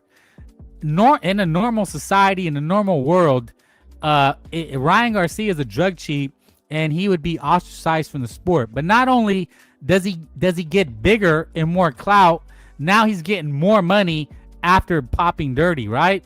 So that tells you what boxing really cares about. So for you to still be on that just goes to show that you really don't understand the sport of boxing because they don't care. Ryan is in bigger fights for more money after popping dirty. Let that sink in. So what's the motivation if you're a fighter? Hey, man, I need to do more. Because shit, I'm going to get bigger fights and it's not going to matter. That's all you need to know, brother. If you ain't cheating, you ain't trying. That's life, pal. But people still, oh my God, you're a cheater. You're a liar. Da, da, da, da. Well, I'm going to count my money. How can anyone get outboxed by Rolly? I don't know. Look, again, if you think it's about skills and you hear the term skills pay the bills and Ryan are racist, well, he needs to be more racist because he's getting more money. You understand? That's how it works. Edward, that's life, pal. And people are going to cry about it and they're going to pound the pavement and it's just going to get worse for you because he's going to get bigger and bigger fights, Or Conor Benn. Conor Benn got popped dirty. So, You know, it just really doesn't matter what you think. What's the Rock's famous saying? It doesn't matter what you think. That's what boxing says to you. It doesn't care what you think or feel. Boxing is a niche sport, bro. Jackie Prima says Ryan just be trolling. He's not racist for real, just like Teal. Hey, look, man, everybody's racist. You know what I'm saying? And racism is not a real thing. It's just, you know, everybody has prejudices and bigotry. But everybody has a racist side. Everybody says racist things. It's just yours is not in public, right? Let's not act like we're all angels and we all walk on water, right? Let he cast the first stone. But it's a lesson to the kids. If you be racist, if you do drugs, you get paid more. Hell, I don't know why we're all not doing it. If you ain't doing it, you doing it wrong. That's my message to you, because you're sitting crying about it and it's just getting better for the other guy. You know what I'm saying? Like if I was at a card game, if I was in Vegas and I seen some guy cheating and winning millions and he gets caught, and then I see him back at the same casino in a better seat getting served drinks, I'm going to say, why ain't I doing that? I'm the sucker. Racism is awesome. Especially if it gets you paid, right? Ben gonna get an Austrian fist sandwich. Yeah, man. I mean, look, man. If you can't beat him, join him. That's my philosophy. No. I mean, but in reality, it doesn't matter because boxing rewards it. So who are we to judge? You know, all we can do is talk about the fighters and the fights. And all we can do is put our money where our mouth is, right? You either buy the fight or you don't. You support Ryan, Ben, or you don't. Is Ryan going to bend the knee to another brother man? Hey, man. Hey, like, again, with the Ryan, whoever you want to hate on, if they're doing better after these things, then it's got to make you question your love of boxing or your love of any fighter that you see, right? Because you got to think, how are they getting ahead? What's that famous meme? He can't keep getting away with it. You know, you're sitting mad, upset, and he just keeps winning. You know, it's called winning. That's in life, right? Winning. Are you winning? That's what you got to do. You got to be winning in life. If you ain't winning, you ain't trying. And you do whatever it takes to get ahead. You know, Fun Truck brought up a good thing. Look at Devin Haney. Devin Haney got his ass whipped. You know, got his win back, and he's back. He's back in the sport. He's back at the top of the sport. Yeah. No, I know. I entertain everything and everybody. Haney dug Rolly. He afraid of the Gimp superpower. Yeah, no, I mean, that did happen. Devin Haney could have fought Rolando Romero. Can't wait till Devin Haney outboxes crying Garcia in the rematch. Shit, if we ever see it, who knows, man? Who knows? I mean, Ben could beat Garcia. We don't know. We gotta wait and see. But you know, Ryan Garcia is gonna keep getting opportunities. The more you hate, the more opportunities he's gonna get, right? Because it just means you care. If you don't have any haters in life, then you're not doing it right? That's what I remember. If you don't have no haters, you ain't trying. Everybody's got haters. If you do anything in life, right, you can help an old lady across the street. Somebody's going to hate that. Somebody's going to see that and say, oh, why is he trying so hard? All right? That's life, man. That's life, pal. Everybody's got a hater or two. And if you ain't got a hater, then you ain't doing anything. Then you must not be out there making moves, you know? You got to be out there wiggling and, moving. But anyway, you know, like I said, me and Fun Truck were talking. He mentioned a good point. Devin Haney is back. He's, after all that, he's still back. Haney got his O back. However, Ryan is more popular because the La Raza. Exactly. I mean, it's like I said, boxing rewarded him. So that should tell you all you need to know about boxing. You know, we're seeing this Devin Haney, Keyshan Davis thing. And I don't think, Keyshan Davis, he'll be back. Fun Truck also said, all he has to do is come back and not knock out a couple people, and people are going to forget. And that's really life, right? No matter what happens to you, you know, especially in social media, right? We see movie stars, rappers, they, you know, shit happens to them all the time, and then they bounce back. You know, he said, OJ literally killed a woman, and he came back out of jail, and he was fucking signing titties and shit at the golf course. People right? literally, they love to build you up to break you down, you know. Exactly. I think Exactly. Keyshawn, if he strings together a couple of knockouts, he's going to be a big name. He's not too far off from being a Mike Tyson type of character. Wow. Yeah, you're really okay. Mike Tyson, I don't know. Mike was really, really big. Maybe I mean, look, Keyshawn Davis would have to beat somebody like Devin Haney. You know, to become a star, I think you gotta beat a star. And there's really not many stars. But he would have to beat somebody like he'll never fight Shakur, that's what he said. But if he could beat Devin Haney, maybe a star. I can't really think of another name Keyshawn Davis could beat to become a megastar. Who would he have to beat? He'd have to beat a couple names. Because even in welterweight, there's not even really any names. Ryan Garcia, Conor Benn. Conor Benn is struggling, right? He's struggling about making weight. But Keyshawn Davis, it's going to be a while, though. It's going to be a while before he can outlive this outlive this letdown. Because I think that's what it was, is a letdown. He let a lot of people down, especially after doing all those skits and doing all that talking. Again, if he had never did all that talking, I think it's not so bad. But in life, man, I mean, look, man, rappers, musicians, anybody in the entertainment industry, they all have an up and down, right? Like your time at the top is limited, then you come back down, and you may never rise to the top again. But in boxing, you know, you're lucky because, you know, look at Ryan Garcia and Devin Haney. I mean, that's what we were talking about. Ryan Garcia was in the dirt, right? Popped dirty, lost to Rolando Romero, and now he's back.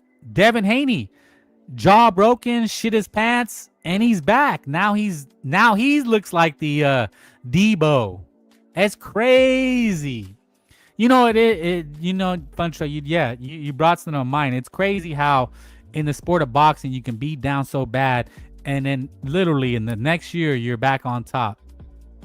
Snackford said, damn, this dude wasn't kidding when he said he really liked Keyshawn, comparing that bum to Mike Tyson. But you know, Snackford, that's the thing though, man. I mean, we I didn't all compare him. I'm saying and the whole point was that he can have controversy surrounded around him, and he can knock people out. And you know, then he's beloved by all of your favorite fans. Anybody who hates Devin Haney, if Keyshawn knocks him out, you guys are gonna love Keyshawn. But I'm not comparing him. I'm just saying that, like, what is it? All publicity is good publicity. Yeah, that's true. And in boxing, that's the truth. I mean, these guys will probably do that campaign purposefully just to pull out the last second for some bullshit like this.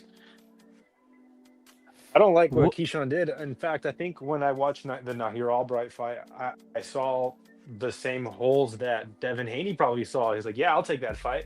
Keyshawn was having difficulty on the inside. He was having difficulty when somebody was clinching him. Devin Haney is the master at clinching. He's probably the best jab and clinch or type of fighter that'll win consecutively. And he gets away with it because of his name and his father. And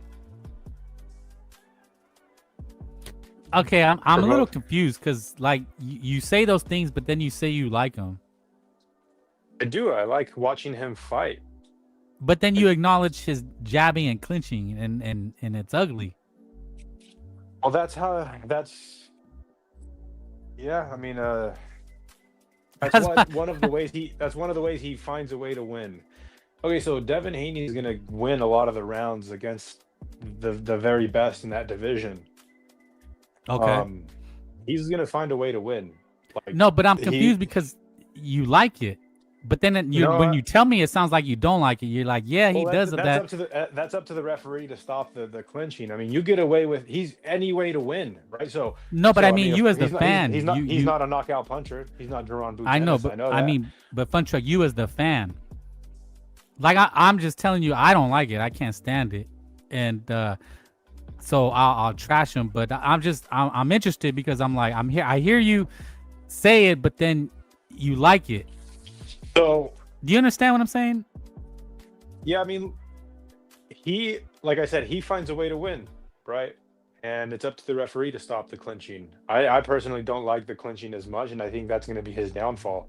But I can name a lot of bad habits that my favorite fighters have. Like Canelo fucking swings wild with that left hook. That's so predictable and nasty. You don't have to be an expert to see that and be like, oh, I don't like that. But I'm still a fan of Canelo. I mean, Okay. Mayweather clinched for his entire career, bro. And look, I mean, he's 50-0, and people are gonna fucking remember him for being maybe a boring fighter, but he won every single one of his fights. Controversy. I think he lost to Castillo. I think Castillo beat him. I think Marcos Maidano beat him too. Did you see those fights? No, maybe on replay, but I didn't watch them. Oh man, like, Funcho, you gotta carefully. watch those. You gotta Maybe watch the those Castillo fights. one. I think I watched the Castillo one back in the day. He got his But I ass didn't watch whooped in it. that one. Yeah, you gotta watch it, homeboy. I hear what you're saying. I'm trying to figure you out. You know, but I'm glad. Thank you for hopping on. Here's the thing.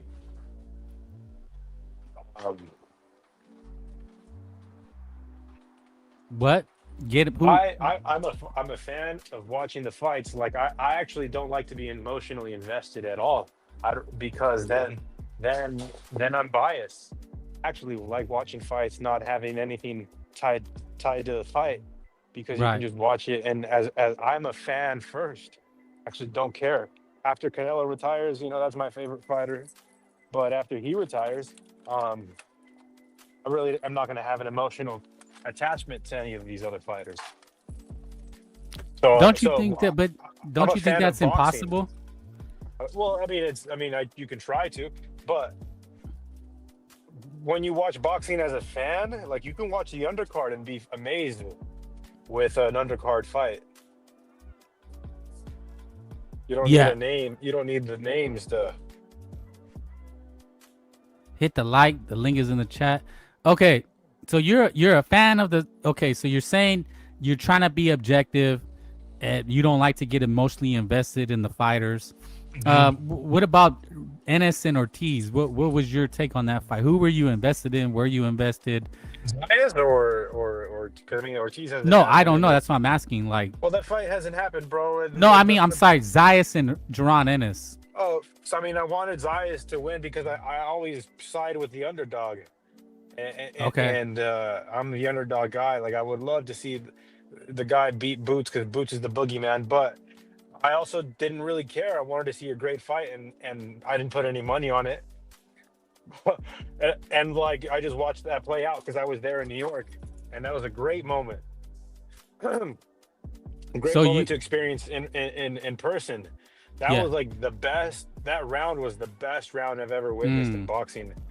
Had just laid because I was sitting sort of on I had this balcony seats, and I laid my phone down to record the fight, and then in between the rounds, and I just started recording it. So yeah, I have that on my phone too. It's super cool. No, I like your take because I'm saying so. When you talk this, we're talking boxing, so you have to be above hardcore. And what made you start talking boxing in these spaces? I think sometimes I get humbled by boxing. That's another reason why I like it. I mean, I think I know, but at the end of the day, I don't know. And I can have picks, but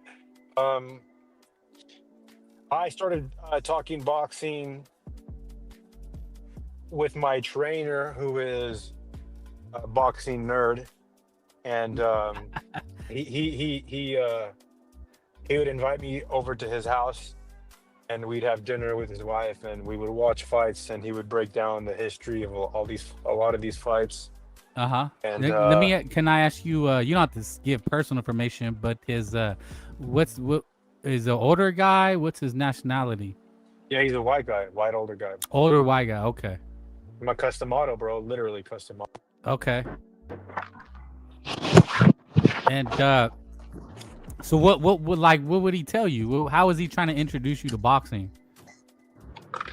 So he taught me the philosophy of boxing. So interesting that you asked. Can you hear me? Yeah. Okay, so with boxing, there's a philosophy that to boxing that is often overlooked and not taught. And when I say that he's my customato, and I mean that entirely, like he in boxing, there are so many things that what are they called? Like rules that are not set in place. I'm losing. I'm looking for this word, but unwritten rules, so to say. And like he taught me in boxing, whenever you go to spar, you line something up with your trainer, and then you always stick to your word. If you say you're going to do 3 rounds, you're going to do 3, and if you say you're going to do 5, you complete all 5. You try your hardest to get those done. Like you really don't have a fight until the bell rings, because there's fights that get dropped off on the scale. People get scared right before they're about to go up and fight. So until that bell rings, you never have a fight. And you see that play out all the time, dude. There's a philosophy of boxing that he taught that, like, I really appreciated because. Well, if you had to, go ahead. Well, if you had to sum it up, what is the core tenet of his philosophy? Like, give me 3 punch examples. with bad intentions. Every like you want to hurt the motherfucker, right? And like, okay. And this is not a sport. Like, it's not like a game of basketball where you lose a game of pickup basketball and you go home and you stretch. You could lose your life. And fighting is full of peaks and valleys. So you train your ass off to be all invested, and you never have one foot out the door. And you punch with bad intentions, and like you try not to get hit. Okay, so he wouldn't have been a fan of these back foot bitches then. So funny, because he told me that his style is Olympic style boxing, because he was mainly an amateur coach. He's not a professional. So okay, he taught the school of a fucking Xander Zayas, essentially. Hit and not be hit, like Devin Haney, yeah. Huh? But then he said to punch with bad intentions. It's kind of. Yeah. I mean, but also use your feet and your jab, right? Jab first. Zayas is more of a name that I'd kind of like say he tried to train a style like. Yeah, no, I understand. That's interesting. Is this guy still around? Or are you talking about the old, like you still talk to him? Yeah. But okay. But listen, like he taught me from the ground up, like very, very basic rules. Like he always told me that the pros still practice the same basic warm-ups and drills. There's nothing fancy to it. So like it's the same boxing 1-2-1, 2-3-2, slip. It's like. Yeah, no, I mean, yeah, you still do. Go ahead. Bruce Lee said, "I fear a man that knows 1,000 punches but practices one punch 1,000 times." Like you just practice the basics, you get really good at the basics. You can go a long way with that. Yeah, I mean, keep your hands up, jab. I mean, every trainer I've ever worked with trains differently, but I mean, the drills are still the same. Is there any new drills? There's probably new drills, but what the basics are still the basics, right? Hit the heavy bag, double M bag, jump rope. Is there anything new?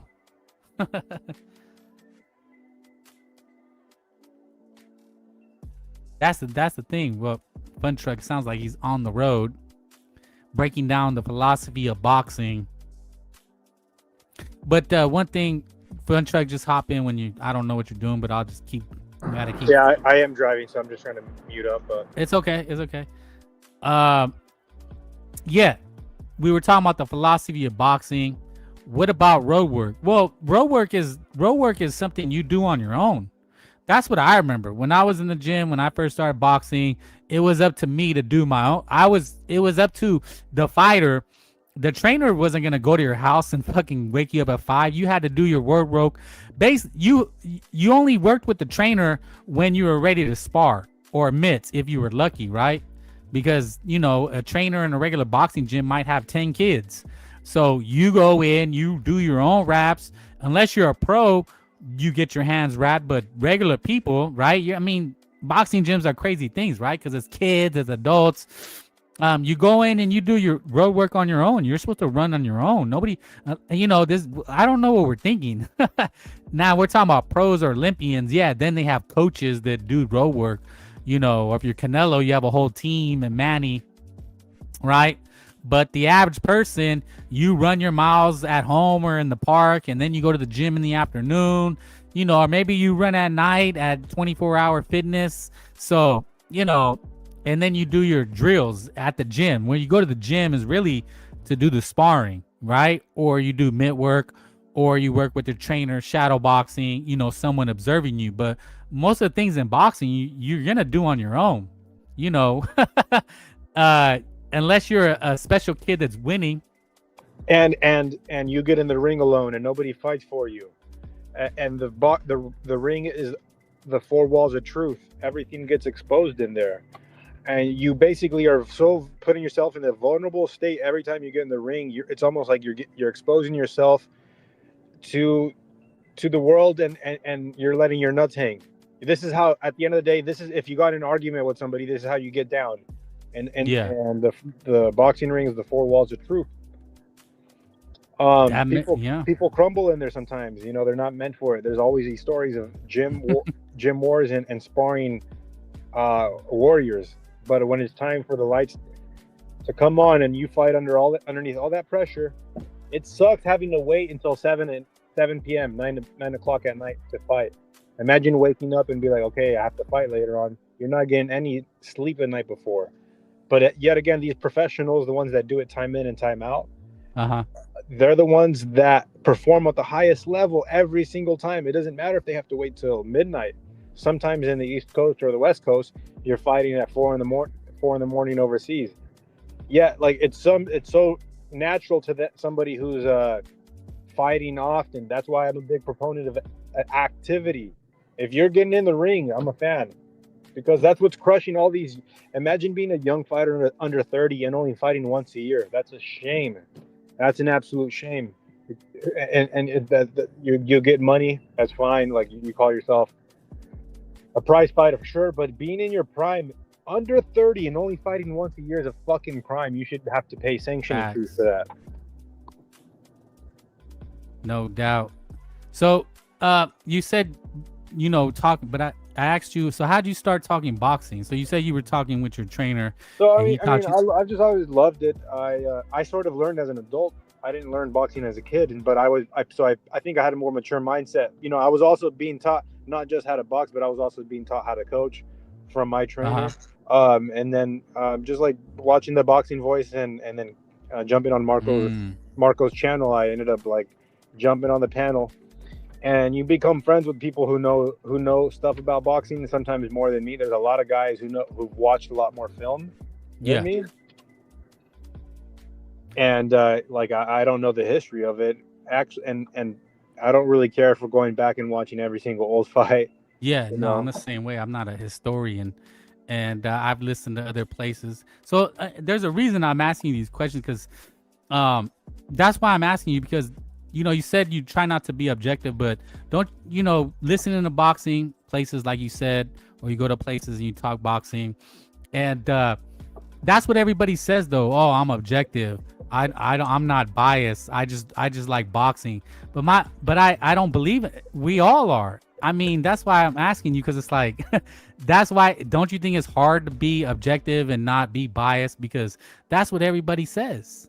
It is, and I'm not a betting man. Like I'll put $20 on a fight, but I don't really put a lot of money on it, and so that's why I can watch a fight and I'm more always gonna root for the underdog, bro. Like then I am biased in that fact, because I will probably 90% of the time will root for the underdog.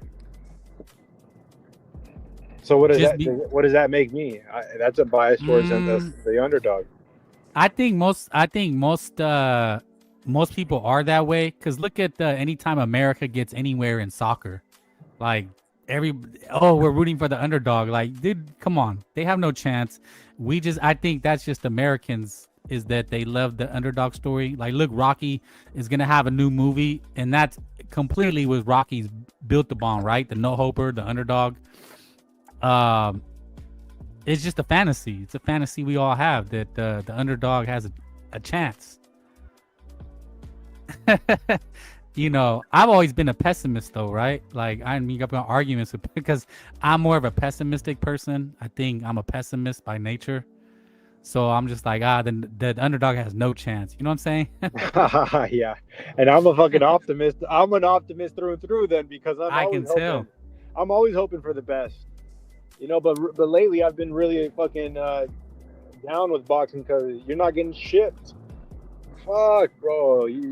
Kid Schofield, another fighter under 30 years old that hasn't fought over a year. Rolly Romero, under 30, hasn't fought in over a year. Yeah, but that's the thing, man. It's the money. Nobody's paying for the fights. The fans aren't paying for it. We're not paying for it. I mean, you know, people got Fire Sticks. The Zone is like $40. They're not really giving you anything. It's such a niche sport. I was at the gym today, and they had ESPN on. You know what ESPN had a show on? Can you guess? It was professional lacrosse. And I said, damn, boxing is not even on fucking ESPN. But they have a little 10-minute segment on women's lacrosse. You know what also was on? The Little League World Series. I said, damn, boxing has fallen off, bro. Big time. I mean, we're talking about the fights, but, you know, ESPN is showing women fights. If you look at the screen, it's a lot of ass and tetas. You know what I'm saying? They're selling ass and titties. That's women's boxing. I mean, they're calling it boxing, but it should be called, somebody give me a look. She's wearing an OnlyFans bathing suit. So this is not boxing. This is women in bikinis and thongs with gloves on. What should it be called? Because it's not boxing. I'm sorry.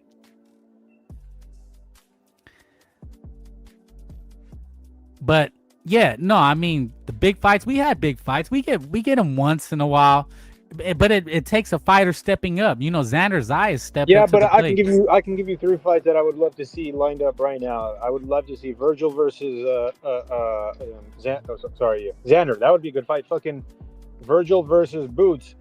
Jail Pataya versus David Benavidez. I would love to see Kid Schofield versus Abdullah Mason. Shakur Stevenson versus Devin Haney. Ryan Garcia versus Devin Haney. Run that rematch back. Yeah, And they all want big money. That's the thing. You got to pay them. That's boxing, pal. Exactly. You know, that's the whole thing. Keyshan Davis wanted $5 million. That's what people were saying. He wanted $5 million. And that was kind of my question to you, Trucker. You think it's a big fight? You said it's a mega fight, but commercially, it's really not. And that's why the fight's not going to happen, because he wants too much money for a fight. But he's gonna earn the 10 to 20 million on the back end of the fight. You can get $4 million in sponsorships or whatever, maybe $1 million in sponsorships. But what you're gonna receive if you beat Devin Haney is you're gonna be the guy who took the 30% and whooped the motherfucker's ass and took everything from him. And and the same way that Roberto Duran, he took a 90-10 split. He got 1 million. Roberto and Sugar Ray Leonard, took the 90%. He took 9 million, and Duran took 1 in the first fight, and then in the second fight he got paid 4 million. So he went from 1 million to 4 million in a span of 5 months off the back end of a fight. I mean, Devin Haney obviously did it the same with Kambosos.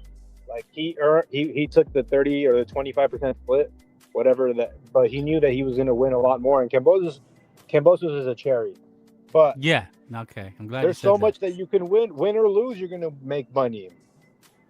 And it's like, even if he put up a really good performance against Devin Haney and he ends up losing a decision, he's still going to be a big name.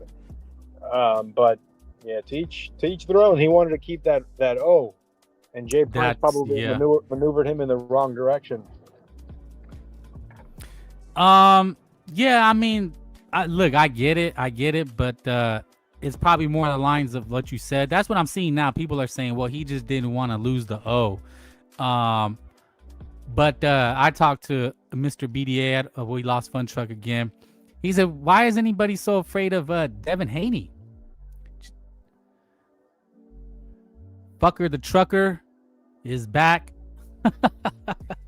I mean, look, nobody should be afraid of Devin Haney. I don't know. I just think, how did he get this Debo moniker? I don't get it. I don't get it. Beating Jose Ramirez, beating Brian Norman Jr. Yeah, if you beat him, he's gonna sue you. Now I think his dad is calling out Jaron Ennis. You know, Devin Haney had this hit list. I don't know, man. I'm just not I'm not a fan of Devin Haney, and it's crazy that he's Debo Dev now. I don't know. I thought Debo had they to. can't even get him in the ring, bro. They can't even get him in the fucking ring in the first place. Well, he's gonna. Liam Pardo looks like he's ready to fight him. Ain't nobody scared of Devin Haney. Oh God, Liam Pardo. I don't want to see that fight at all. You don't? No, fuck no. I thought you were gonna say, yeah, man. You can't wait. Hell no. I want to see Devin Haney versus a big name, bro. How can you not like a guy who wants to fight the biggest names in boxing? Well, I just don't like his style. That's really what I thought the Brian Norman fight was terrible. But I mean, yeah, no, I mean, but here's the thing, though. Okay. I'll say this: how can you not respect him at least? How about that? Well, because a lot of it I think is just is for show. I'm not sure that he was really interested in fighting Ryan Garcia or Keyshan Davis. You know, I'm not willing to bet that he was 100% going to do it. That's just that. I mean, again, that's just me speculating. That's all it is speculation. I'm speculating that I don't know if he was 100% in on that fight with Ryan Garcia. Okay. Keyshawn. By the way, Yeah. if Ryan rematches him again, I'm gonna root for Ryan Garcia. And Really? And I'm gonna fucking jump up in the air if he knocks Devin Haney out. I will be more than I probably will want that to happen. Oh, okay. You're good here then. You're good in the hood. Because I was a little skeptical. I'm like, damn, this dude like Devin Haney? Well, who's this guy? I mean, I've heard you talk before, but not like that. But you redeemed yourself. Nah, I'm just playing, man. I mean, I get it. It's just me. I'm just skeptical of Devin Haney. I mean, if he fights Liam Pardo, I don't know. I just kind of think maybe all this was for show. That's it. I mean, that's just my belief.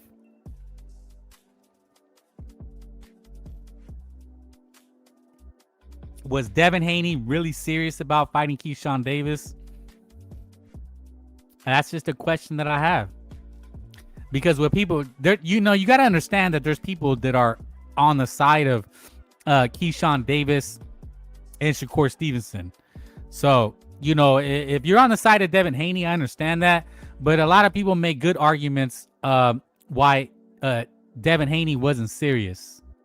That this was all for show. This was all a elaborate hoax. That's the word. We lost Fun Trucker again. Trucker the fucker. Good insights. But just appease me. Let me fill your ear with some what's a good word I'm looking for some something to chew on, right? Something for your brain to mull over, right? It could be junk food, it could be a cuisine, but it's just something for you to mull over. Hit the like. The link is in the chat, I'm always dropping that link. If anybody wants to tell me I'm wrong or tell me I'm right. But if you know Jay Prince, right? He manages Shakur Stevenson. He manages Keyshawn Davis. And Mr. BDA, if you listen to Mr. BDA, we talked about a little bit of this. What does Frank think about this situation? And I said, I think it's all for show. I think it's a hoax. Right? It's like Bigfoot, Loch Ness Monster, aliens, right? We get a lot of footage. There's been scenes. People have seen Bigfoot. They've seen the Loch Ness Monster. Eyewitness accounts, right? And, most get debunked, right? Most get proven to be hoax. We forget that, right? There was that guy, Alex Jones, right? He said that a lot of these events in our country things like, you know, some of the shootings, or, you know, I don't want to say it because of YouTube, but you know what I'm saying, that they're hoax. These things are fake. And again, I'm just giving you something to mull over. What if the whole Haney, Shakur, and Keyshan Davis was one elaborate hoax? Ness trying so hard to push a narrative. It's pathetic. You can tell they're getting paid. The jig is up. Yeah, man. If you pay people, they'll say anything. This goes back to the hoax. Bigfoot. People have seen Bigfoot. They've seen the Loch Ness Monster. They've seen chupacabras. People have been abducted by aliens. Right? The news gets a hold of it. They do news stories. And 9 out of 10 times they get debunked. These things have been proven to be a hoax. Yeah, I don't even want to touch that. But yeah, people think that's a hoax. So just entertain Frank Bay, right? Just entertain me. You know, Bill Haney is a street dude. He's from the streets. He runs game. He's been said to be a PIMP. He runs game, man. Right? What is game? You just you spin game to a chick. You spit game, right? It's in the rap game, right? You spit these rhymes, and it's to hustle people.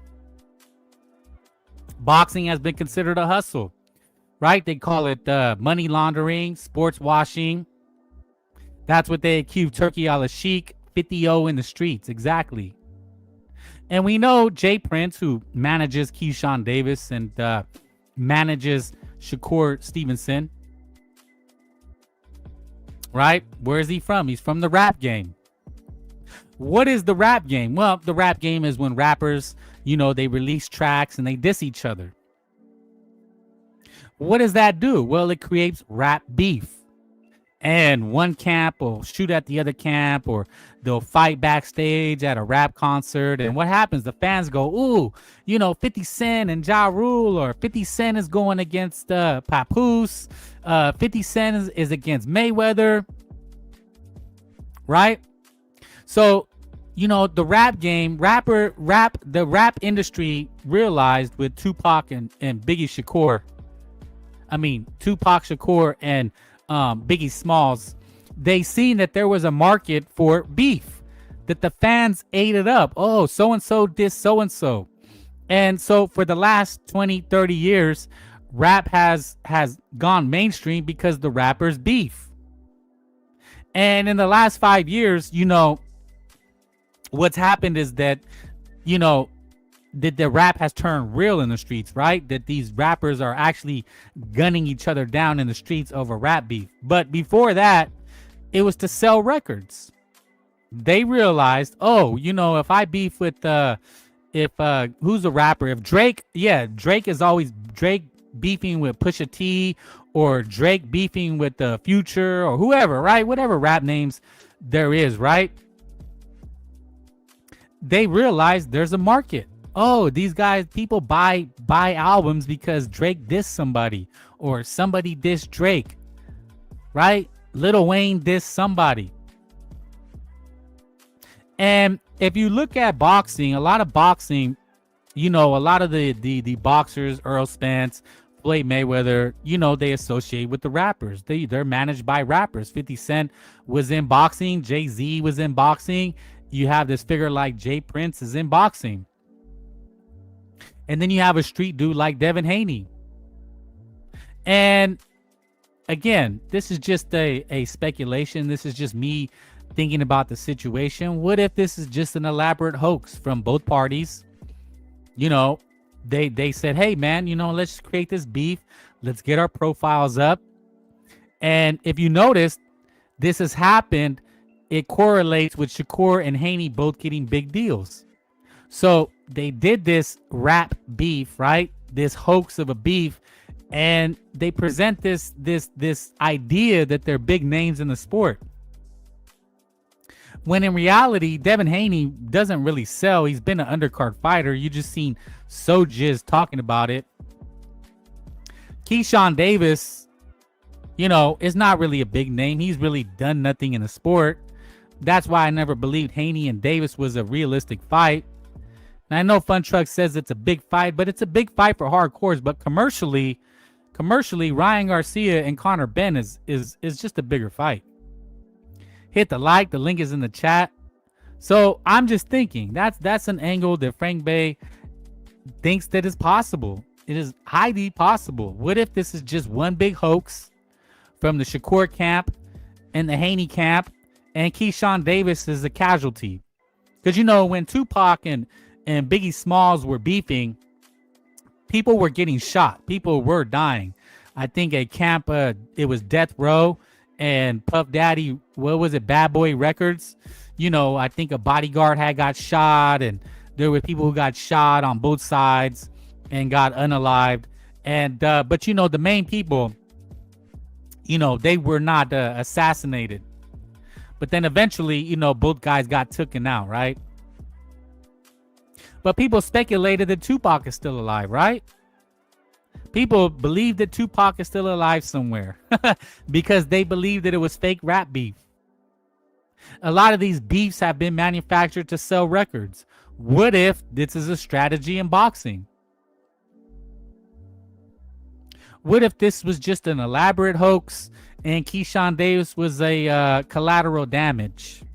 You know, Shakur Stevenson, Devin Haney, wink, wink. Hey, man, let's up our profiles. Let's do this beef. Fans will eat it up, and, you know, we'll get them arguing, talking about him. Victor Conte is still alive. Exactly. He's in Cuba. That's what they said. Tupac was in Cuba somewhere smoking on a cigar. And, yeah, man, I mean, the rap game, the record industry, they realized that there was a lot of money in the beef. And boxing, you know, look at wrestling, look at boxing. UFC, people realize there is a market for these beefs. You know, Conor McGregor and Khabib, Conor McGregor versus everybody, right? People eat these beefs up.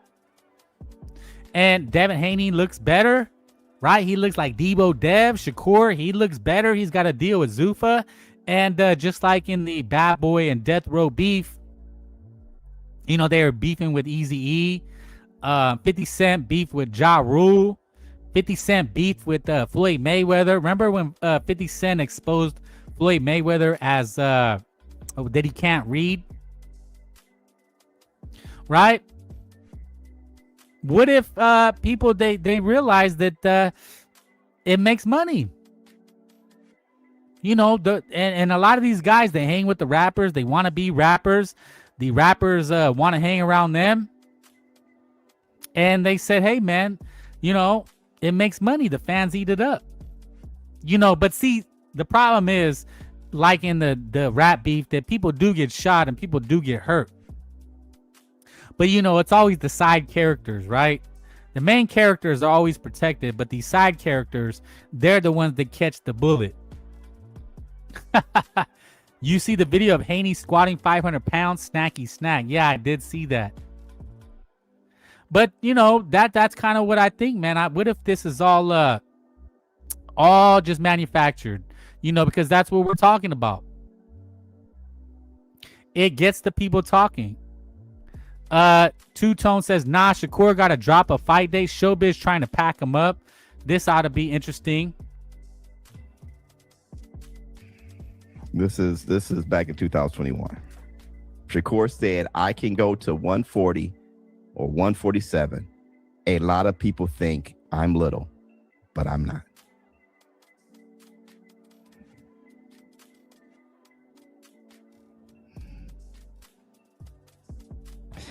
I don't even know. Wow. That's damning. Hold on. Or 147. A lot of people think I'm little, but I'm not. So Shoji's really going after Shakira. And that's the thing about these beefs. These guys all beef with each other. Eventually, I don't even know. They're all boys and they're friends, and then they beef with each other. Anything? Is there anything else? Is there anything to say? Why can't I say in the super chat? I don't know. Man, hey, bro.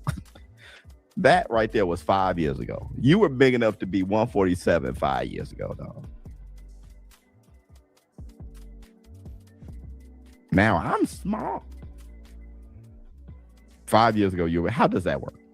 So he's exposing Shakur, but see, if you listen to BDA, we said it before. Shakur, we've been saying that he's been saying that he was a small guy. Now, this is with the theme of the show. Now people say, why? They're surprised. Oh my gosh, Shakur's acting like this. We've been told you who these guys are. I'll never pay to watch a Haney, Shakur, or Keyshawn fight. I don't think anybody pays now. I don't think they ever paid. Maybe Tank Davis, Benavidez, Bam Rodriguez, Monster Inoue, but not those guys. He's way bigger than Roach. Oh, yeah. But that's the thing.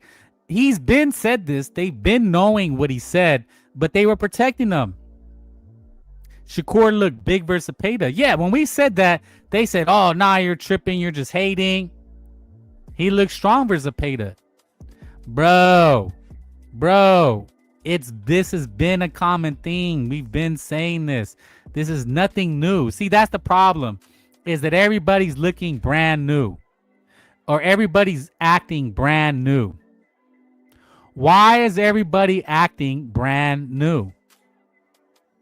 When did it become a thing that we just woke up and realized who these guys were? They've been telling you. Keyshawn's name is the businessman. That's strictly from the Floyd Mayweather era. Hit the link one time. This has been a known thing. But all of a sudden now everybody acts brand new. Oh, we didn't know. Look, Tank Davis is back in the news. We didn't know Tank had issues. We didn't know he was hitting women. No, they've been known. We didn't know Keyshawn was like this. He's been phased, been missed weight. He's been unprofessional. He's been jumping people backstage. Everybody's known these things. But then everybody wants to act brand new. Do you understand what I'm saying? Steve Kim, writing on the subject. Yeah, sure, if Turkey Al-Sheikh or Triller would have swooped him out of nowhere with the bid last week of $20 million, my guess is Davis would have been fine with taking 25% of that cut, which would have been $5 million. But to risk losing his precious O for a mere 2.1, not happening, at least not in today's game. And that's one thing we were talking with Funtruck, right? He said, man, what's up with these big fights? I said, man, there's no more Turkey Al-Sheikh. He's not throwing money at these guys anymore. He was going to throw millions at Ennis and Ortiz, but he ain't doing it no more. And maybe that's what they were waiting for. However, if he were to face Nahir Albright level boxer, my guess is that he'd be more than satisfied with banking that amount. Again, this whole sport is risk reward. It basically drives every decision made by boxers and the handlers. What you think fighters were made, what you think fights were made based on public demand.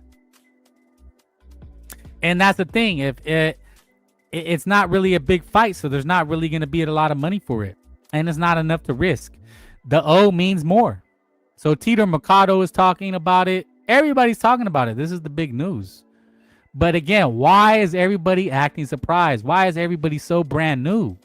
Yeah, I have a couple thoughts about that. One, obviously, I mean, when you're fighting a guy like Devin, obviously, sure, money could be better, but if you're over there, banging on the door, right, like the way he was, I think his whole social media was literally just about Devin, right? I feel like his intentions were never to fight Devin, even though he did all that. I think it was more to kind of boost his name up. And yeah, that's why I said, I knew this fight was never going to happen. They don't want to fight each other. The jig is up. It is, but that's the thing. Everybody's acting brand new. I think he did a good job because in that sense, everybody's talking about him right now. I think it was more of a publicity stunt, and I think it worked out in his favor. But obviously, you got some backlash, some not. But what they say is good or bad. What do they say? Good or bad publicity is always good publicity. It don't matter what it is. So I don't think he was ever meant to. I don't think he was ever intention to fight him. But sometimes, like I said, when you fight a guy like that. Oh yeah, this guy is a big Devin Haney ball sack rider, for sure. But yeah, man, look, everybody acting brand new, everybody acting surprised, and Tito Mercado said it. They were never gonna fight. he deflecting and lying. Obviously, he won't ever say black fighters don't fight each other because he will not get paid anymore. Hey, man, you guys said you guys are smarter than me. But, you know, that's how I knew it was never going to happen.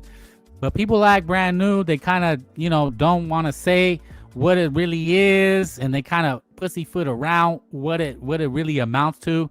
But also, the money wasn't right. And you knew that all the way. But Tito Mercado's saying, hey, man, you know, he knew it was never going to happen. If you say that on a boxing voice, if you say it anywhere, man, anybody would get mad. That who, especially, he's been saying that he'll beat him up easy, right? He's gonna stop him. Sometimes it's worth taking that risk because it's still. I mean, it's not. I'm not gonna say it's the greatest money, but it's not bad money either. Sometimes you gotta take that short in the stick to go over there and start demanding what you want. After that fight, if he gets start getting low ball 2-3 million, I'll be like, I understand because he took the low end. He should deserve more now because he beat one of the top pound for pound guys. But sometimes you got to work your way up. Keyshawn, to me, hasn't fought nobody yet. That's the other thing. Keyshawn has fought nobody yet. I know he's a world champion, but he hasn't fought nobody yet for him to claim that his resume is all that either. Wow. So you don't think he ever planned to fight Devin? See, this guy acts brand new. And so you don't think if it was a $3 million or let's say 3.5 million, he's somehow getting out of that fight? Or you think if the money was a little greater, he might have rolled the dice? Unless they offer him some crazy money like 10 million, I mean, I don't think anybody would try to reject that, but I don't think he really was planning on fighting him. Because, I mean, of course. Of course he wasn't going to fight him. Just look at this guy's face. I don't know who this guy is. He's probably a cool dude, but he's acting brand new. He might have rolled the dice. Unless they offer him some crazy. See, Tito knows what's up. Tito knows. You can look at this guy and know he knows what the deal is. Crazy money like 10 million. I mean, I don't think anybody would try to reject that, but I don't think he really was planning on. See, this is a guy who's not been pampered. Well, he's got a name now, but he's not getting a red carpet like Keyshan Davis. So Tito Mercado knows what's up. Fighting him because I mean, I think they did offer him 3, right? I think that was the initial offer. I think it was, and he wanted more than that. I don't think a 0.5 would have made any difference for him. I don't think he really was trying to fight him. I think he was just trying to blow his name up. And regardless, I think he did a good job. But he's not a real fighter like that.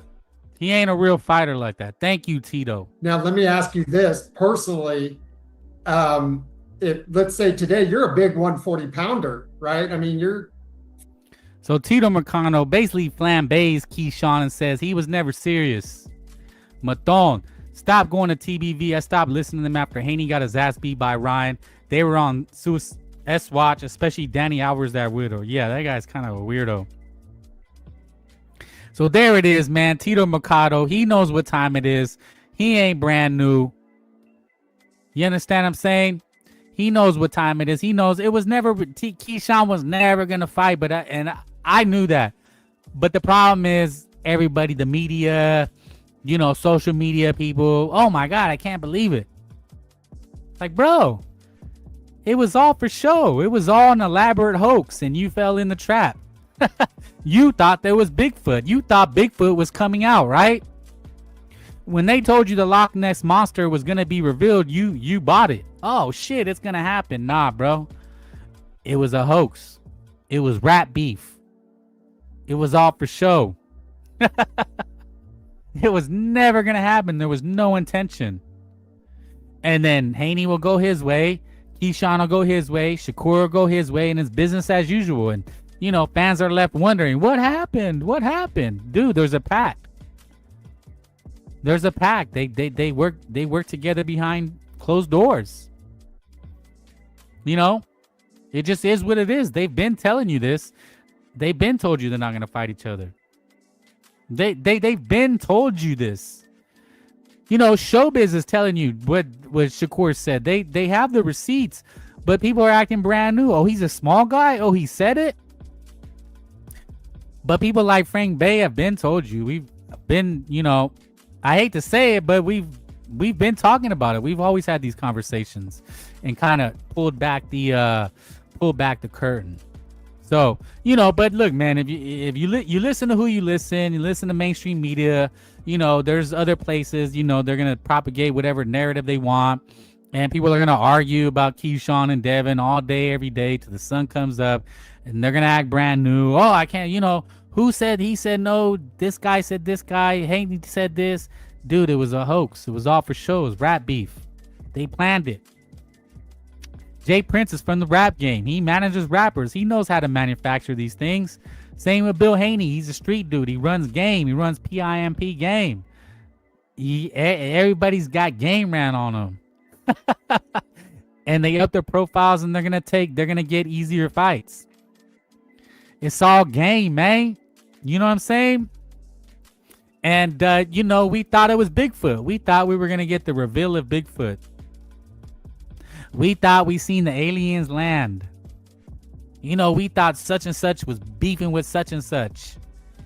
Nah, man, it was just studio gangster. They were just in the booth writing rhymes. Drake was dissing Pusha T. They were never gonna shoot each other. When rappers beef, they think, oh man, Drake. You think Drake is gonna go knock somebody down and risk going to jail? But people buy it. People believe the rap beef. I mean, it sells records, right? So just like boxing, it translates to boxing, right? Like, oh, we can get this hype. We can up our profile. That's what Tito Mercado was saying. He just wanted to up his profile, even 3 million. The money was never the question. He was just using it to up his profile. That's rap beef. That's straight out the rap playbook. Rap beef 101. Oh, who's ahead? Drake is, let me go after Drake, because if I go after Drake, I got a record coming out. Let me sneak diss Drake. That's going to get my name trending, and then my record's going to sell. This is straight out the entertainment playbook 101, right? We see it in Hollywood. The such and such actress, she dates such and such actor, and it's all fake. They're never married. It's all Hollywood. They just did it to up their profile, sell magazines, to TMZ. So, I hope everybody understands that. I hope we understand some of these things. But, what I've always said, once you see negotiations go public, it's never a good sign. So with that being said, we've been going really strong. Gonna wrap it up. Gonna thank everybody. Fun Truck coming through. Mathon, Mexican Boxing, Bulbous Order, More DC, Tu Matador, all the real ones that was here, dropping game, dropping knowledge, and it's all entertainment, man. But like Fun Truck said, man, we need the fights. We need the fights so we get stuck in these loops. Jackie Primas, thank you. Hit the like, subscribe, share, and leave your comments, man. Leave your comments, about what was said today. Is it just rap beef? Was it all a hoax? Did everybody get played? Keyshawn had no intention. But it just goes to show, it's like when Brian Norman was going to fight Ron Ennis. It was never going to happen. It just wasn't. And all these fighters, they all do the same thing. Xander Zayas was saying everybody was ducking them. So it's just a playbook. It's a playbook at the end of the day. At the end of the day, still no one will pay to watch them fight. Boxing is the money laundering sport in the world. That's why it can't be regular in America like any other pro sport. I agree. You hit the nail on the head. And, but it just sells. It sells. This rap beef, this boxing beef, it sells. And we're talking about it. But what I'm doing different is I'm showing you that they were never going to fight. So hopefully you guys get that. Hopefully you understand from the get-go, it was never going to happen. And hopefully anybody listen to me, or if you happen to listen to me, come across it, you understand it was never going to happen. And the people who argue about it and fall into the trap, well, then you believe that Drake is really going to go knock another rapper down and risk it. Right? When these rappers beef, do any of the rappers actually get hurt, or is there always like a casualty of war, what they call a crash dummy like Keyshawn? What if Keyshawn was the collateral damage? Do you understand what I'm saying? So with that, we out.